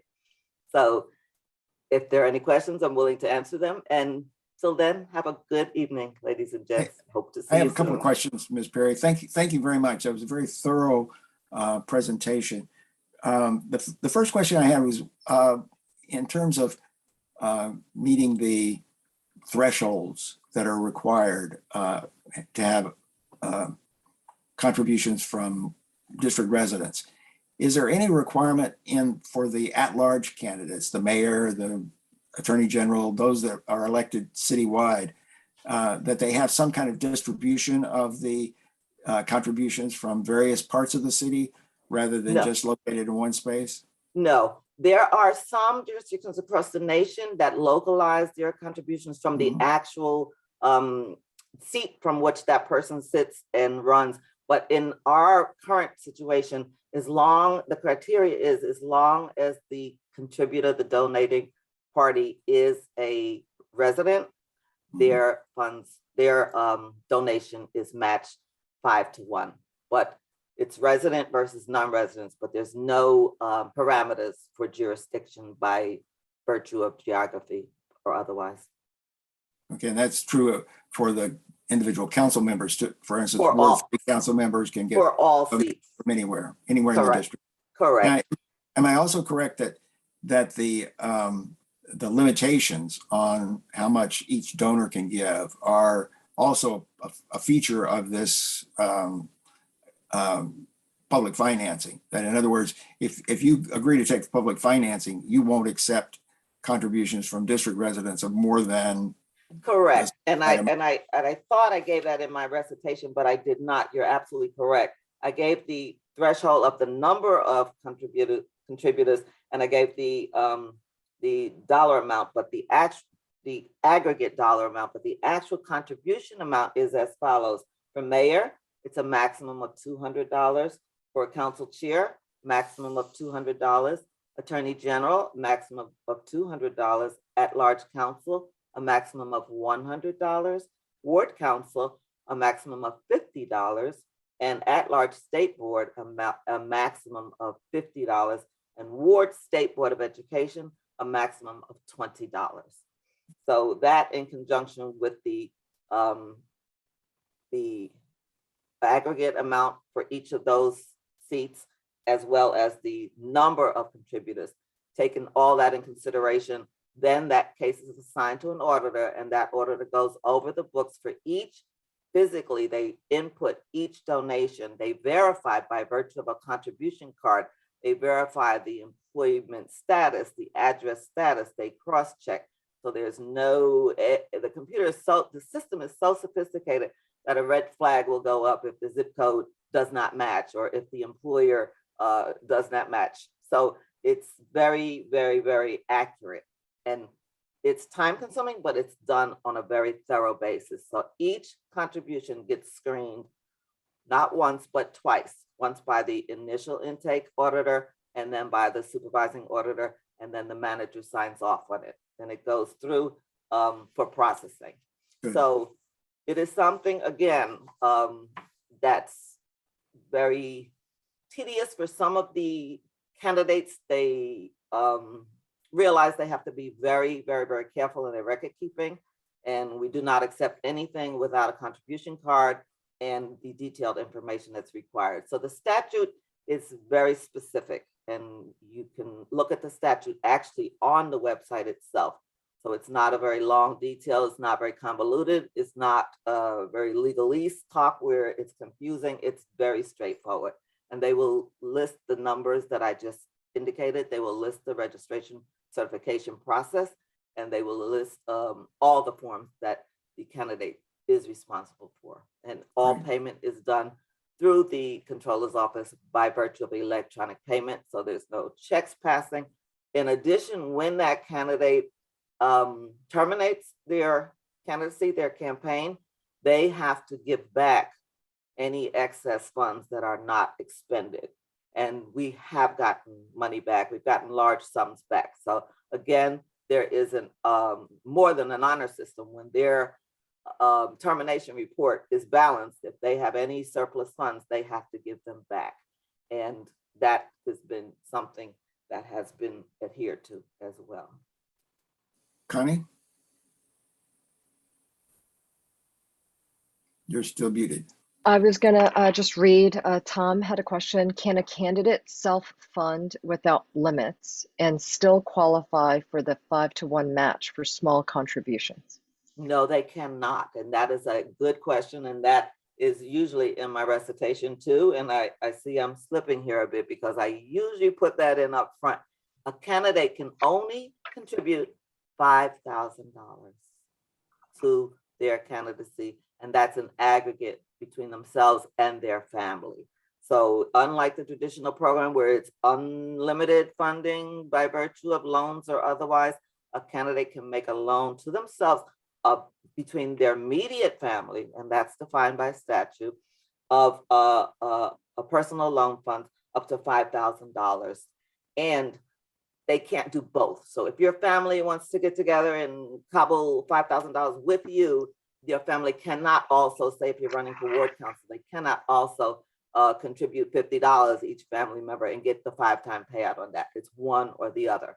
So they have to do the math and see where they want their best, what's best for them in terms of counting their dollars. But a 5-to-1 match on the national average is on the high end. There are some jurisdictions like Baltimore was trying to impose a fair elections program, and they were looking at 8-to-1. There are some Maryland jurisdictions that pay 7-to-1, but 5-to-1 is a high-end match. New York is 6-to-1. New York has a bifurcated program, and 6-to-1 is their low end and 8-to-1 is their high end. But it's still not a pure straight ahead program such as ours. And we don't have restrictions on expenditures. So whatever you bring in, hopefully you will be able to spend. And if you don't spend it, the excess comes back into the program and gets recycled into another candidate. I have Michael? one more. Oh, I I'm have sorry. one more. I have my own question, just one question, which where is this funding coming from? Since like, where does it come from, I guess? Since the match seems quite high for some of the campaigns, how do you know how many people are running and how many people may take the public financing option? By statute, it is a formula that's actually on the website again. And what they do is they take a compilation of the past 4 elections and divide that. And so they have a base level of Okay. where they started. And so because it's new, in some positions, there hasn't been 4 cycles yet, but in other positions, we've seen what expenditures and what income comes in, say hypothetically for a ward council. So that through the council that enacted the program, which is funded by the DC budget, they picked 110% of 4 previous cycles. And Okay. that's how they arrived at the cap of the individual seat. Thank And you. one other interjection I just want to add, which is a really very unique aspect, and you probably had the opportunity to see it in the last election cycle, is it's mandatory for all citywide contestants, only citywide, to partake in a debate, and that is mandatory. However, if there are no contested seats, so if you're running for mayor and there's no contest, the debate is not mandatory. However, we open the invitation for the debate to the traditional program as well, if they would like to partake of it. Of course, there's no jurisdiction or mandate on the traditional campaign individuals, but if you're in the fair elections program and you're running citywide election contested, you have to partake in the debate. And our debates are underway now. We're preparing, they'll be virtual again this year as they were last year. And we're preparing for the primary debates before the, at least a month in advance of the primary date, and for the generals, the same, at least in a month in advance. But needless to say, we'll be having some very robust discussions soon to come. Michael? You may have said it, Ms. Perry, but I just want to ask, in case you said it, to please repeat it. If you didn't say it, to say it again. What's the relationship of all of this funding stuff to people who run for the ANC? ANC elections, if you run a contested election and you want to buy yard signs, costs a lot of money. So what can people contribute, and is there any public financing for this, or is any thought that it can be brought into the statute? Because if you, as I said, if you have a contested election, it'll cost you a pretty penny to advertise your positions and get your yard signs and all that sort of stuff. Unfortunately, at this time, the fair elections programs does not include funding to ANC commission seats that are open. I can't say it ruled it out indefinitely, but right now it's not on the table. It was not part of the original proposed legislation, and it was not adopted. So hopefully they'll open it up in the future, but I really don't have an answer for the future at this time, just that it is not funded currently within the program, sadly. And besides the public funding component of it, there is, though, a limitation on what one can contribute to an ANC candidate, is there not? Under the traditional program? Yeah. I'd have to actually research that, because I have not had the opportunity to work with that segment right now, but I would be very happy to research it and get an answer back to you. You're right, Michael. That's good. My recollection is it's $25, isn't it? That's what I thought was Very 20. low. Yeah. Yeah, and I honestly can't tell you, but I will reach out to the general counsel to ask him if there's any thought or change in the works, because that being so low is kind of not realistic. So I can only hope for an expansion, but I will definitely look into it and get back to you, Michael, and let you know. My message would be that $25 is a very low amount of money. Running a contested ANC election is expensive. And so if you can only collect $25 and you know how much money you've got to spend to contest an election, it just puts a cap on who's able to run, which undermines sort of our democracy, because it lends itself to people who have the means to self-finance. Exactly. And that's not helpful. Exactly. The whole objective of fair elections is undermined through that process. I agree. And I will definitely reach out. Our general counsel is Mr. Bill Sanford. I'll reach out and ask him if he knows if there's anything afoot to change this, because it is pretty draconian at this point. So I will ask him definitely and get back to you. You can report back to me, Ms. Perry. That would be great. Very good. I will do that, Mr. Spence. Okay. Okay. All right. Any other questions from commissioners? Randy, I have a question if I can. Yes. Yeah, Okay. there's a point during the election cycle when candidates have to opt in or opt out, I suppose. And my question is, are we there yet? And of the announced candidates, are there any that have opted out? Or can we see that on your website or someplace? Opted out of Out of the public financing. out of public financing. Well, the deadline was March 23rd. So anybody that's in is in as of March 23rd. And yes, that will be posted, should be posted on the website. So that is the last day to make the ballot. One thing unique about the public financing program too, some people awkwardly navigate their way to the system that have never run before, and they may start out in one and try to cross over. It is not the thing to do. It is not encouraged. It is highly discouraged. It may be even prevented in the future, don't know. But right now, you do not want to do that. You do not want to get in there, because if you get any public funds, you can't switch over then to the traditional without giving them all back.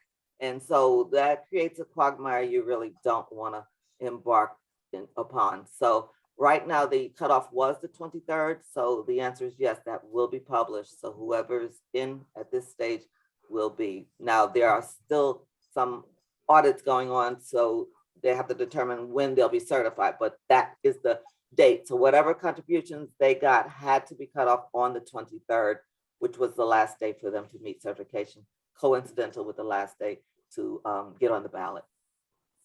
So we'll know that in the next days, weeks. Yes, Um, very, very, very shortly. I Okay. think generally when a report is submitted for certification, there's a minimum of 5 days for the auditor to review it, and then another 5 days for the director to pay it out. So within a Right. span of 10 days. So it'll be next week, right?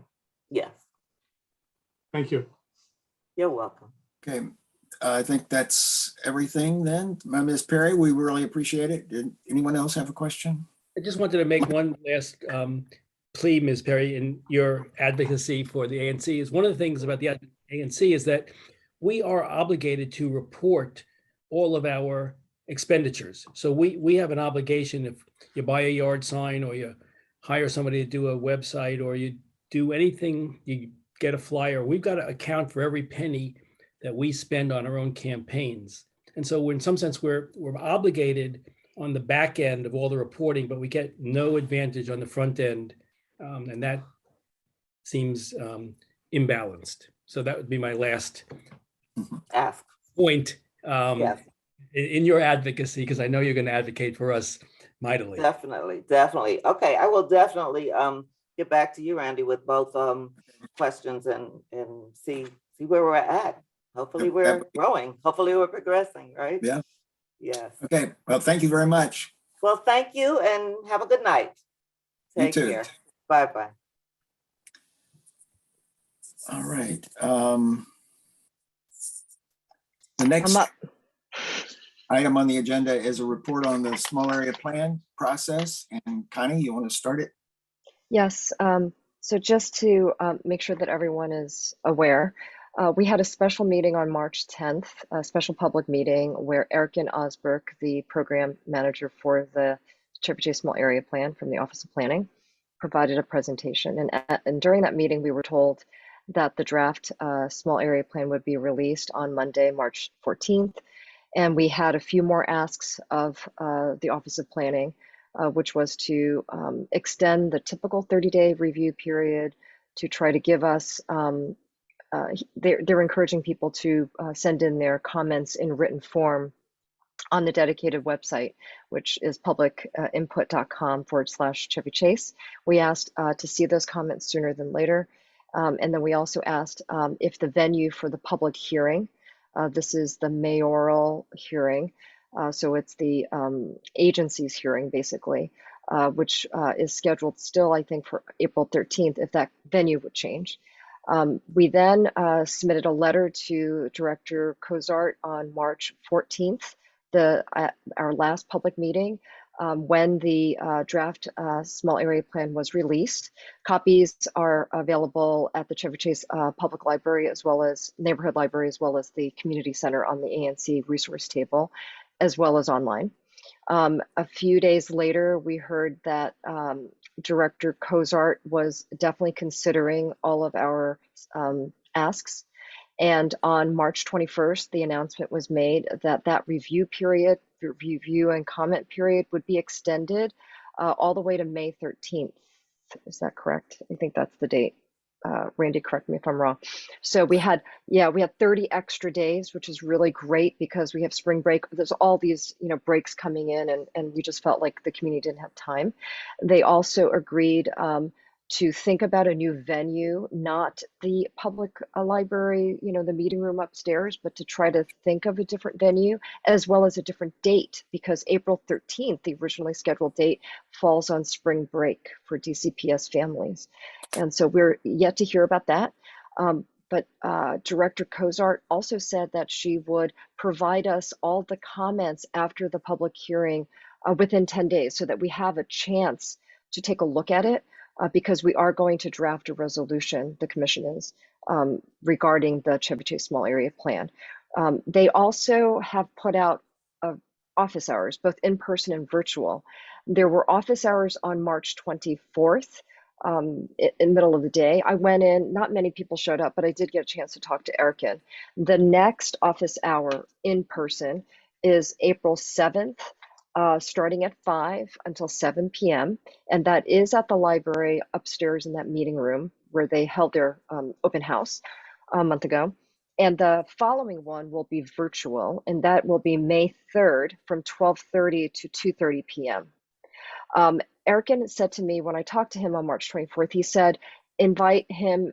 If people would like to talk to him, please contact him. He's available to answer any questions. And also, if we invited him, he would come. And so I think the ball is in our court to figure out a review schedule. And I hope that we can announce that before our next public meeting, maybe on our website and to all the listservs and everything, but not today because Commissioner Gosselin is not here. And I think we still need to talk about what a reasonable review sessions will be and what part of the plan we will discuss, just like we did for Murray ECC. And so that is all that I have to report. And I'm happy, to open it up for discussion. I know Chaz has an announcement as well, I think.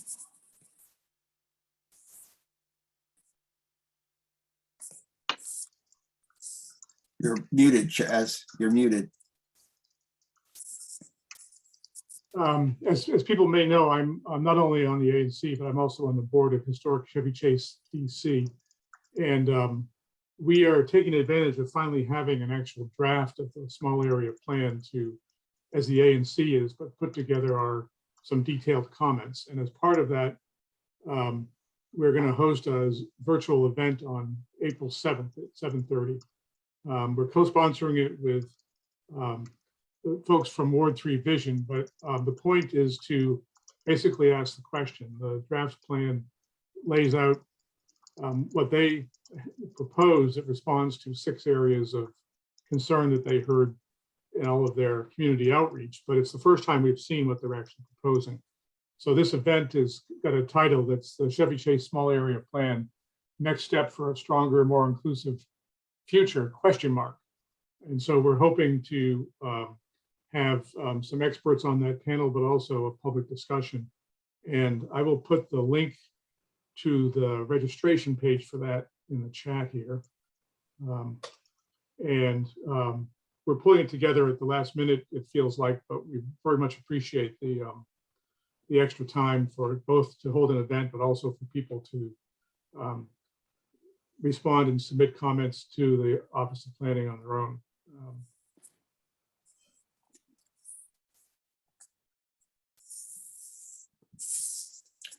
Okay, thank you, Chaz. Yep.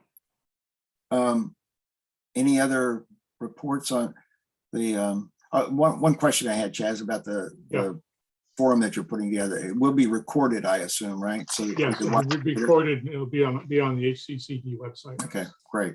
Okay, And we're, our person who does our mailing to our big mailing list, et cetera, has got back from Spain today. So we're not going to be doing any publication till tomorrow. okay. All right. I Anything also else? have just, yes, I am also planning additional information exchange sessions. So tentatively Thursday, April 21st, back on Thursday, a Thursday schedule, I will likely be bringing in Arlington Partnership for Affordable Housing and Determined by Design, two different organizations who've worked together on a 160 unit affordable housing building in Arlington that I just went to take a look at. And what I want to ask them about and talk about are these wraparound services after affordable housing units are built. They provide that. And so I think it'd be really nice for the community to be able to hear what they do and also to ask questions. It's an information session. And also they just were awarded a Fort Totten Housing Production Trust Fund investment. So they're going through the underwriting, just like Lisner Home is. So they were one of the folks that that are involved in that with I forget which architecture firm. But anyway, I'll have more details and I will make a formal announcement with flyers and so forth. There is a question though, Randy, from Michelle. Is the ANC thinking of doing something to reach out to the community on this? And I think she means the draft Chevy Chase Small Area Plan. Many people aren't following this. I seem to remember at one point there was a thought of sending postcards to alert people to what was happening. Well, I don't know. I would await recommendation from you and Peter on that as to what you want to do. Yeah. We will, I guess, talk to the Office of Planning and see what they're thinking about doing, since we do have 60 days, and if they would be able to send a postcard that is broader than just the small area plan boundary, which they've done twice now, during this 1-year process. But perhaps they can do more. So I will have to get back. Ron Kahn has a question as well in the chat. You may want to take a look at that, kind of. No. The mayoral hearing is not 10 days after the deadline. The mayoral hearing will be within the 60-day review period time. Yeah, Correct, the Randy? sequence will be April 13th is the hearing. Then 10 days after that, they're supposed to be giving us the comments, the transcribed comments from that hearing. Right. And then the return date for the final date for comments is May 13th. So there will be time afterwards. And then I think Ron's comment may have had something to do too with whether what OP is going to do with all of these comments once it receives them. And they will make modifications perhaps based on the comments, and then before it goes to the council. This is getting really ridiculous from the people who are putting things in the chat. Yeah, but I made sure that people, I'm sorry, but I had to turn off the chat for everyone. So these chats are only going to hosts and panelists, so only to us.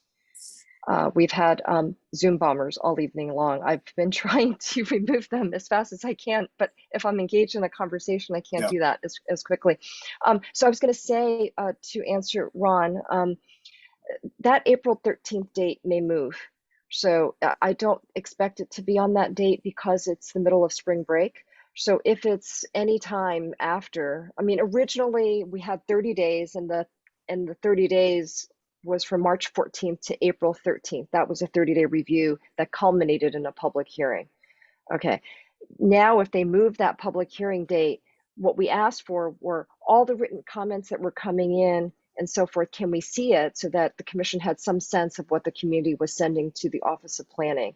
And so they said that they would, and they have to, provide all the comments that they're getting.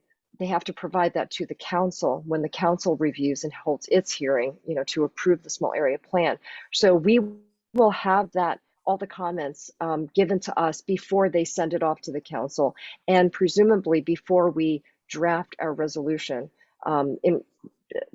as our sort of reaction to the plan. And any changes they make between the draft version on the March 14th draft version and what they send to the council, they're supposed to have a document outlining the change between the two versions. So we do expect that.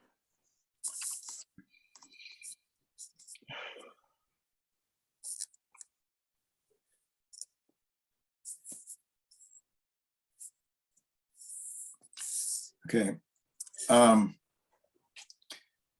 All right. The next, is that everything on the small area plan then? I believe so, Randy. We'll have more. We'll have more to talk about. Okay, the next item on the agenda is the report on the Racial and Social Equity Standing Committee, and I really don't have anything to add. We haven't had a meeting since the last report that I gave, and we'll be touching on it in a moment when we talk about the testimony at the city administrator's budget hearing. So we'll address that in a second. Okay, the last item, last substantive item on the agenda before we get to commission business is the discussion and possible vote on testimony at the council for the FY 2023 budget hearings, which have been ongoing since I believe about April 21st. Were the first ones, and they'll be continuing through the beginning of April. And I think we have 3 pieces of testimony that have been posted on our website. Connie, is that right? I think. Yes, all 3 can be found on the meeting information page. If you just go to anc3g.org right now, you could see it on the homepage. You could double click and then you can get to the meeting information page and follow along. Okay, the 3, I've drafted testimony for 3 of the budget hearings on rather diverse issues. The first is with regard to the Department of Energy and Department of Energy and Environment, which is a testimony before the council's Committee on Transportation and the Environment. And that hearing is tomorrow. And so we're getting in just under the wire. But the testimony focuses on the lead service line replacement, which is a topic we've been talking about with regard to DC Water as well as the DOEE. And it's basically a heads up to the council about where we stand with the lead service line replacement task force, which has been working on various issues related to DC Water's plan for removing and replacing lead service lines, 28,000 of them across the city by 2030. And there is some federal money that is available that is in the mayor's budget. Interestingly, the allocation of the proposed budget for this year is $10 million. And for last year, the budget proposed was $15 million. So it's that money did not ultimately get appropriated by the council. They used it for other purposes. But this year, the proposal is even less. I think that is, however, the amount that is allocated by federal funding that is earmarked for lead service line replacements. But we highlight a couple of issues for the council in looking at this budget. And that is the first, that we still don't have good information about the costs that will be incurred in replacing all of these lead service lines. And so we are still trying to find additional cost information. We're also trying to economize as much as possible by adopting a program of block by block replacement rather than a piecemeal replacement. And that, I think, will lower the costs significantly. And it's going to be important, however, if we're going to do this really efficiently, to have some kind of requirement that customers cooperate with this process. DC Water has had a really staggeringly high number of rejections, even though people were not paying anything to have their lead service lines replaced. There were about 40% of the people were saying no, they didn't want to do it. I think some of it has been with the communications between DC Water and the customer.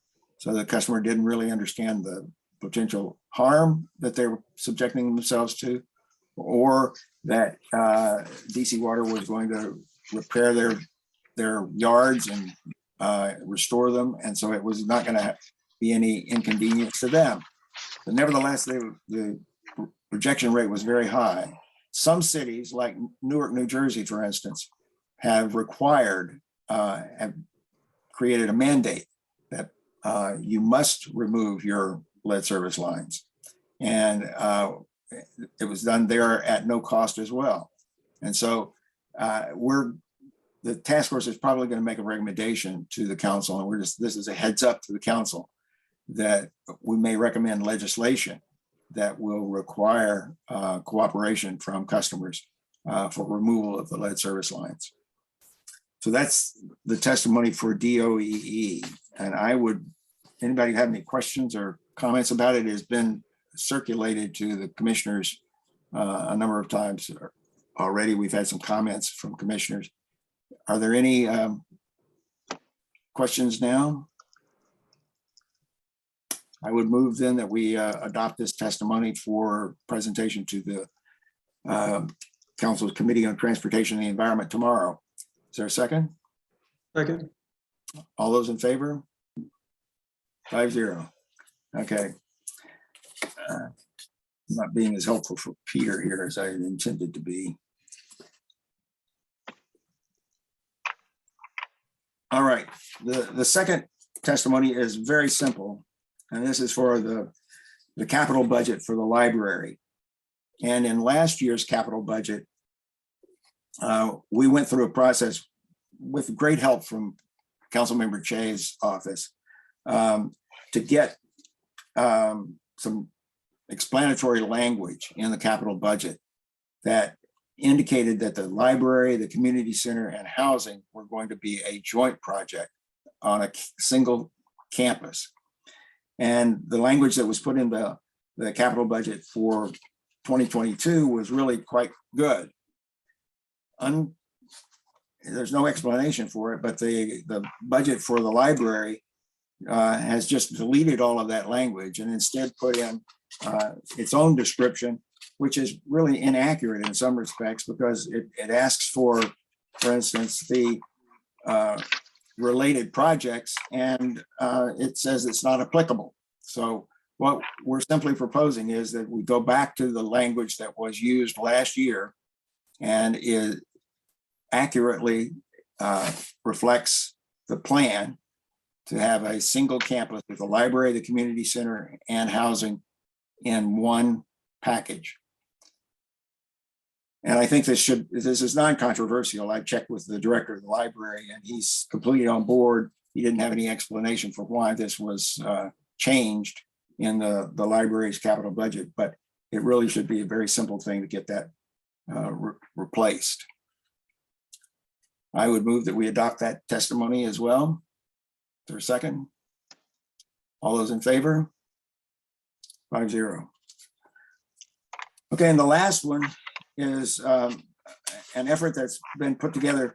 Ron Kahn has been very helpful in this, and he's been spearheading this on behalf of the Racial and Social Equity Standing Committee to create a racial response network. And the Mayor's Office of Racial Equity, which is within the Office of the City Administrator, has been very interested in helping us with this.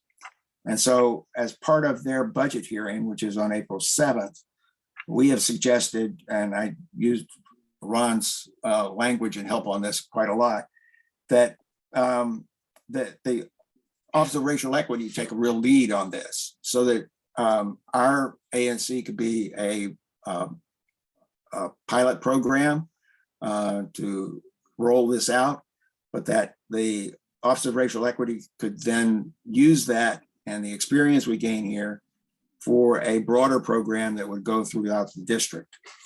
And this stems really back from our experience back with the original task force on racism in the summer of 2020, and the task force working group, the community working group that put that recommendation together for a racial response network.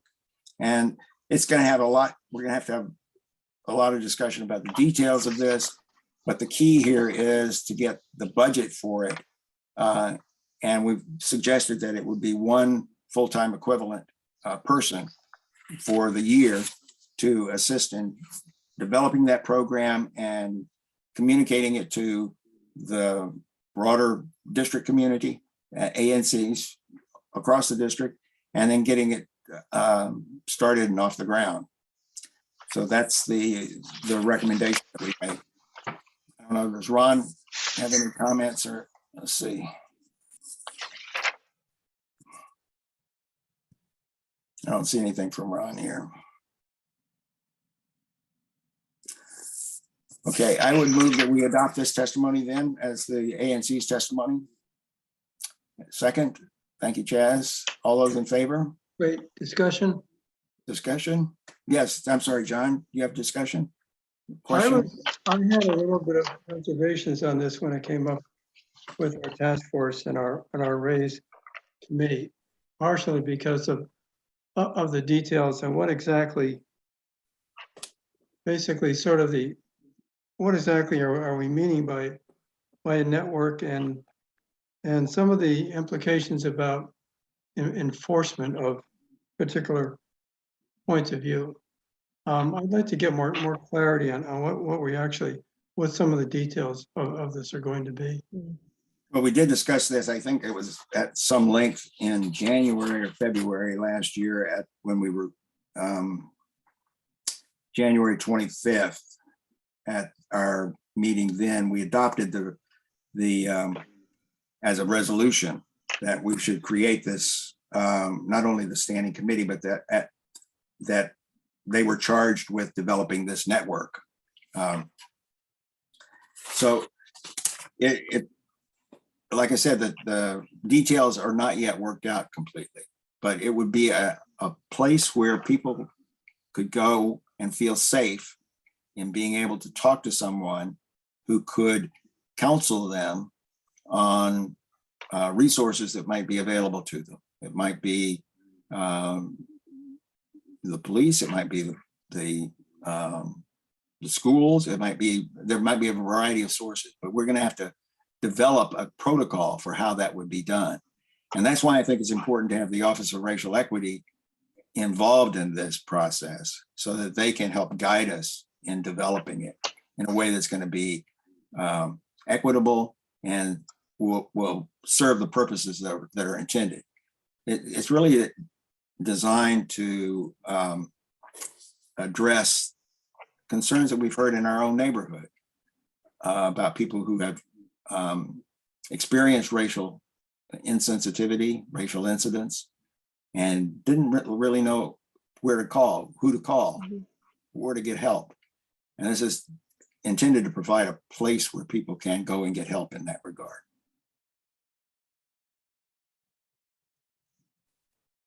And I think we're gonna have to get a little experience before we're gonna be able to really flesh this out. Yes, Michael? Like I say, as I wrote in I think a footnote in my comments to the testimony, is one of the things that we really need to be mindful of, though, is if you stand something like this up, what are the legal consequences? So if any of us are manning or answering the phone and someone says, help, and we don't act properly, how do we, sort of protect ourselves from that? I think that's that whole issue, and how do we liaise with the government agencies that are designed to address these things. So I think there's a lot of devil in the details sort of stuff, but in broad principle, the notion of this is what I support. Yeah, and I think that's really as far as we've taken it at this point too. Yeah. And that's why I think it's really going to be important to have the Office of Racial Equity involved in it. Yeah. Right, but We, you know we how shouldn't, if we you, shouldn't try to do it on our own, I think. right. So sometimes you call somebody and a government agent, they say, well, I cannot give you legal advice, but, or, you know, Right. sort of will, as a comment was just made in the chat, there'll have to be a script Right. of what people say and sort of a go-by sheet, if this, then that, but still Right. that doesn't address necessarily immunity from liability for taking the call in the first instance. Right. So what- I was going to say that I think that there are examples like on college campuses where there are these kinds of, I guess, an organization or so forth, like volunteers who serve on these phone calls, you know, for calls for help and to direct people. So perhaps, you know, ORE, the Office of Racial Equity, will take a look at that. They have, I think, the ability to do that, to be able to go and find out what's available. I think this came up during the racism task force. I know that I was a part of an early discussion about it, and I think it is important to have a place where people can go. There have been people who've lived here, who've experienced racist remarks like carved on their lawn and so forth, and they don't feel welcome. You know, there's chalk writings and things like that. And so I think a part of it is to raise our own awareness that these instances are happening. And not just perhaps posted on Nextdoor for us to know, and then to accumulate these kinds of like to gather statistics in a way of these kinds of incidences, but also to figure out a way in which we can respond as a community. So I don't think it's going to be easy, and I think that John and Michael's concerns are not irrelevant. They're relevant, but I think we need to have a discussion about how to deal with it. Chaz, did you have a question? No, I don't. Thank you. Okay. All right. Shall we vote on it then? All those, Can we still vote on it? yeah. The vote yeah. is on the table. Motion's on the table. All those in favor? 5-0. Okay, thank you. All right, we're to commission business. And today, Peter circulated the 4 minutes for February 24th, February 28th, March 10th, and March 14th. And I think we've all had a chance to look at it. I don't know whether everybody has, but Connie and I gave. Anybody else have any modifications or changes you want to make in those minutes? If not, we can, I will move that we adopt all 4 of those minutes. Second. All those in favor? 5-0. Okay.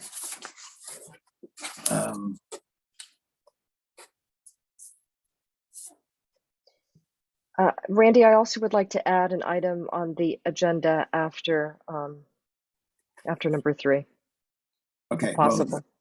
Well, John's got a treasurer's report first, I think. Yeah. Okay. First of all, let's take the simple things. Let's take approval of 2 checks. One to Michael Zeldin for the ANC sign for $61.48. The second is a Verizon bill for $162.88. So I move that we approve those payments. Second, is there any discussion? All those in favor?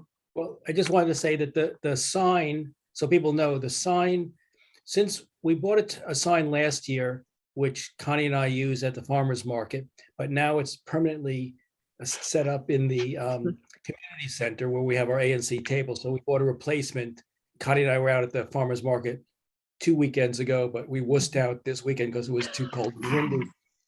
But hopefully we'll be back on this Saturday. Anybody is welcome to join us. We essentially what we do is we sit there at the little ANC table, and as people walk by, we say, how can we help you? And we also try to get Yes. them to sign our sheet so we have a growing email list. It's really very rewarding, I think, to interact with the community in this way. Connie and I stay a long time, Mhm. but people are welcome to, drop in and drop out as their schedule permits. I have to say, when Connie's mother shows up, it's really a treat. Yes. I'll also have some copies of the draft Chevy Chase small area plan, so you can come and pick one up if you're there around 9. We go there Okay. at 9, don't we? Yeah. 9-ish. I Yeah. think I saw 5 hands raised for Yes, approved yes. checks. I just want to make sure we Yes, got the. checks are approved. Checks are approved. All right. Okay, John, rest of the treasurer's report. I circulated that all to everybody about, there was some documentation repairs that we need to make, and I think I pretty much explained that. I don't know if anybody has any questions on that. I have a motion I can read that will resolve that third quarter matter, and then I'll have to run it around and have it signed and send it to OANC per usual. So if I may make this motion, a motion to approve and submit to the ONC, the ANC 3G third quarter 2021 financial report showing an ending balance of $22,903.02, and to enter a notice of correction to the minutes for the appropriate reporting period. That should repair that in terms of my discussions with Dawn Dickerson. So I'll provide that. I'll second the motion and we'll vote on it. Okay, all those in favor? 5-0. All right. And I also mentioned, Connie and I have been working on the office assistant. I don't know if anybody has any questions about that part of my memo, but it appears that we can hire somebody on a temporary basis for as long as 6 months on a contract. And that would fit the bill quite well for the person that we've identified as someone who can help us in the short term. Is it possible to then enter another 6-month contract? No, I don't think we could do that successfully. Okay. And not Okay. with the same person, right, John? Okay. Certainly not with the same person. But we're still looking for a longer term solution. Yeah. Okay. All right. Well, what's the timing on the new person who might be available for 6 months? Not 6 months, a month or 2. It'll be Oh, a just a month or short 2. term. Okay. Yeah, but Short. they'll help us with office procedures manual, things that we really need, especially if we don't all come back again. We need procedures. So I'll work with her on the website since I'm webmastering a lot. I'll try to make sure that I capture everything on what to do where. It's a lot of work. And John will capture it on the treasurer side. I mean, these are the bulk of the 2 things.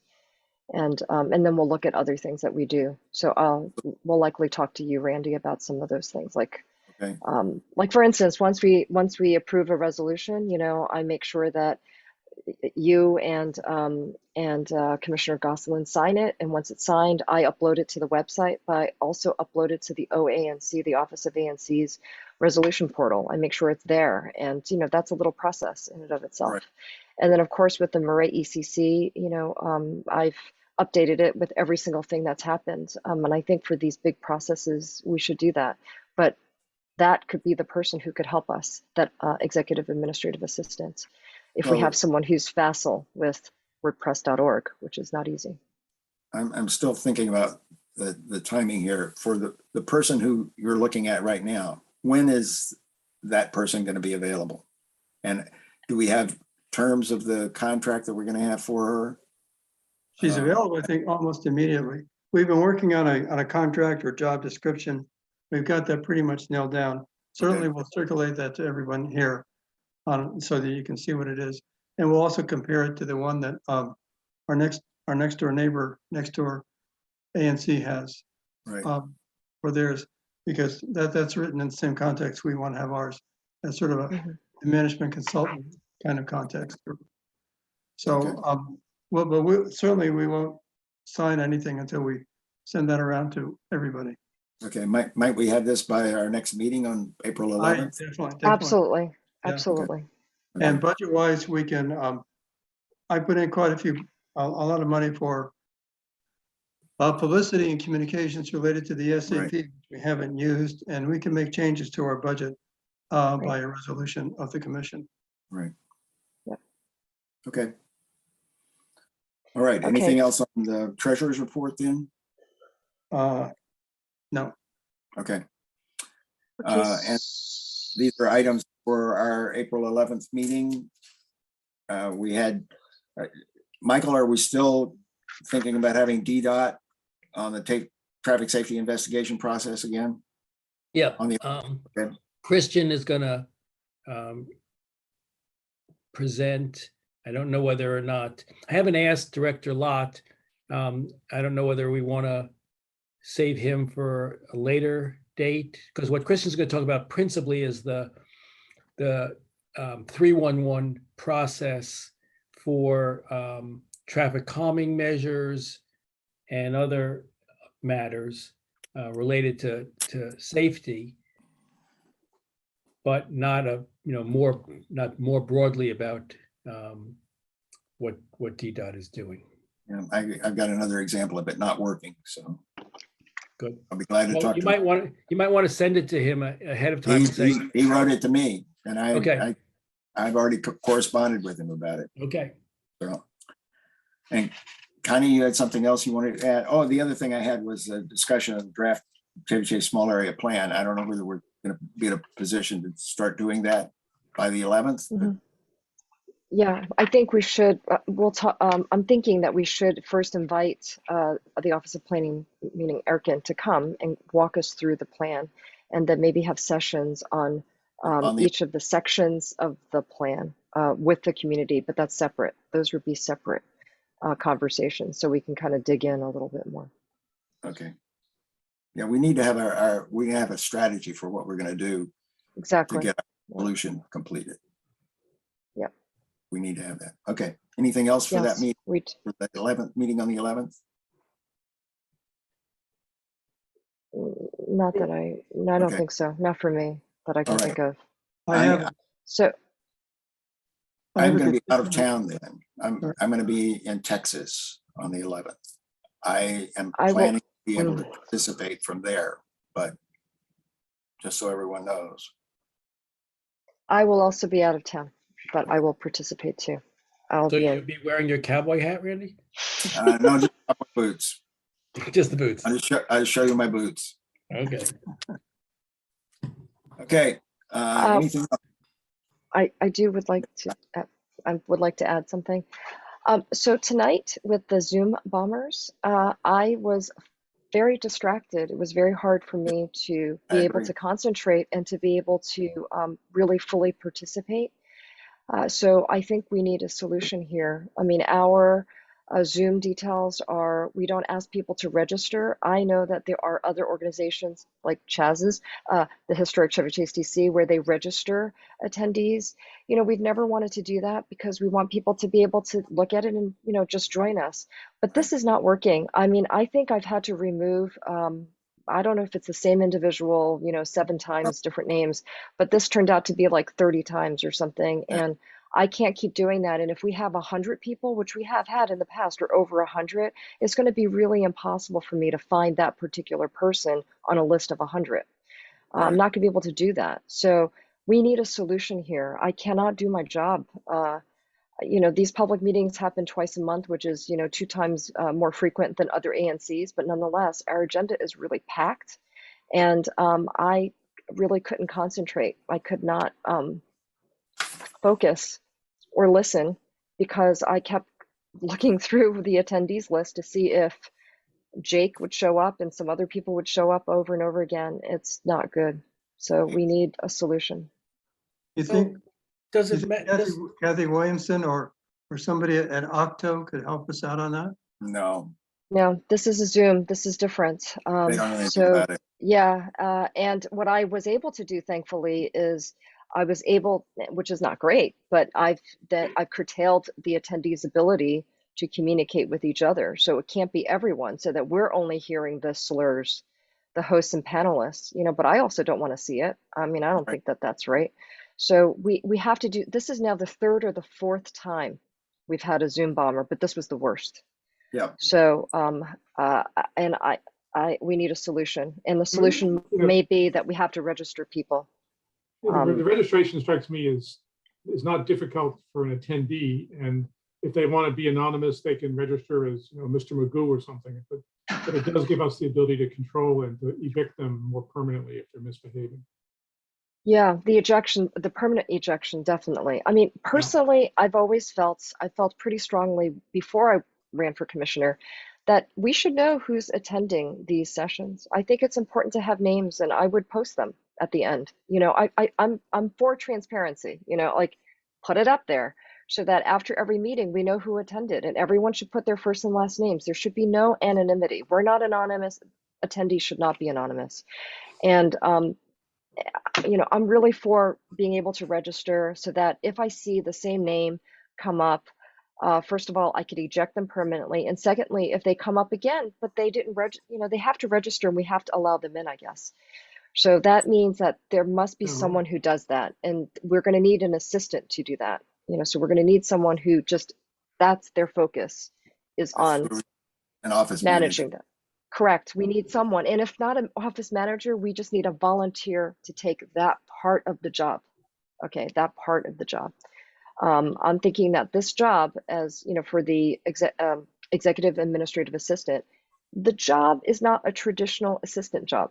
You know, me as webmaster, I will say to you, that is a lot of work, and it takes someone who understands WordPress.org, which I understand, but someone else may not. So they may not be able to do that job and be able to do these other really more administrative things, right? Because you're putting content onto a website. That's a little different. So we're going to have to figure out how to do that. But tonight was really the worst experience I've had since becoming commissioner. I mean, this was no fun. Yeah. Okay, we're going to have to do some research, I think, to find out exactly how to do this, because I'm not sure. We've always shied away from doing registration just because I didn't think it added very much, because anybody can register. They're automatically signed up. Maybe being able to remove them permanently is an advantage, but you can still get Zoom bombers if people register. Mm-hmm. I could put a call into Zoom and ask what I mean, I actually know someone whose husband, Okay. I mean, they live in our neighborhood. I could ask the husband, Right. what do they do? Because we need help. That would be, yeah. I'm so all I can for, do that. yeah, this is something we faced 2 years ago when we first started this process, and we were worried about it. And that's why we did a webinar rather than a regular Zoom meeting. So Yes. And that was smart, because I did attend, I think, a DC, Board of Education, some education forum for all of Ward 3. And they had videos. I mean, everyone was on, and they got bombed, and it was bad. They had bad videos show up, and there were kids, who were attending. So we can't have that. So, and it doesn't help with civic discussion. So I will do some research, but we do need to talk about it, and we do need to set something up before April 11th. So I guess I'm bringing this up because I'd like for it to change. Okay, I agree. Okay. All right. Can I just add one thing, which is, I don't think you'll ever be able to get, whether you have registration or not, you could defeat registration. You could register and be I mean, so one of the things I wonder about is whether the best approach, as offensive as their chat comments may be, is just flat out ignore it. I mean, it's sort of like when someone runs onto the field at a baseball stadium, they just don't show it on TV. Whether the best thing to discourage this is just to ignore it. Well, it does mean that the chat is only available to us, because we would then close the chat to the attendees. But could he bomb it through the Q&A function? I mean, I guess I'm just wondering whether or not by giving it attention and deleting it, and then he comes on, or she comes on, or they come on with a different identity, whether it's whack-a-mole, and whether we're just playing right into their desired hand. But Michael, they are making it the chat very difficult, right? We can't even have a civic conversation where people are putting their ideas because it's the F-bomb is flying through this chat and there's name calling, which we Yeah. can't have. So, I mean, and I tried to delete those chats. I couldn't do it as co-host. I mean, I would have just done that too, is just keep deleting it. But I removed the person came back in different forms. I mean, But that's why I call it sort of a whack-a-mole. Are we I just don't know. doing what the person would like us to We do? j- They're We just disrupting have our to, meeting. yeah. Well, I think the best thing, Connie, is for you to check with your friend's husband about this because I will. we need, I'm sure this is not the first We're time. not This the has only ones, right? So, you know, there bound to be other Okay. people who dealt with it and dealt with it successfully. So, okay, Okay, so can you stop the recording while I try to One more copy thing, all one of more the thing. Q&As Wait, and everything? is it too early to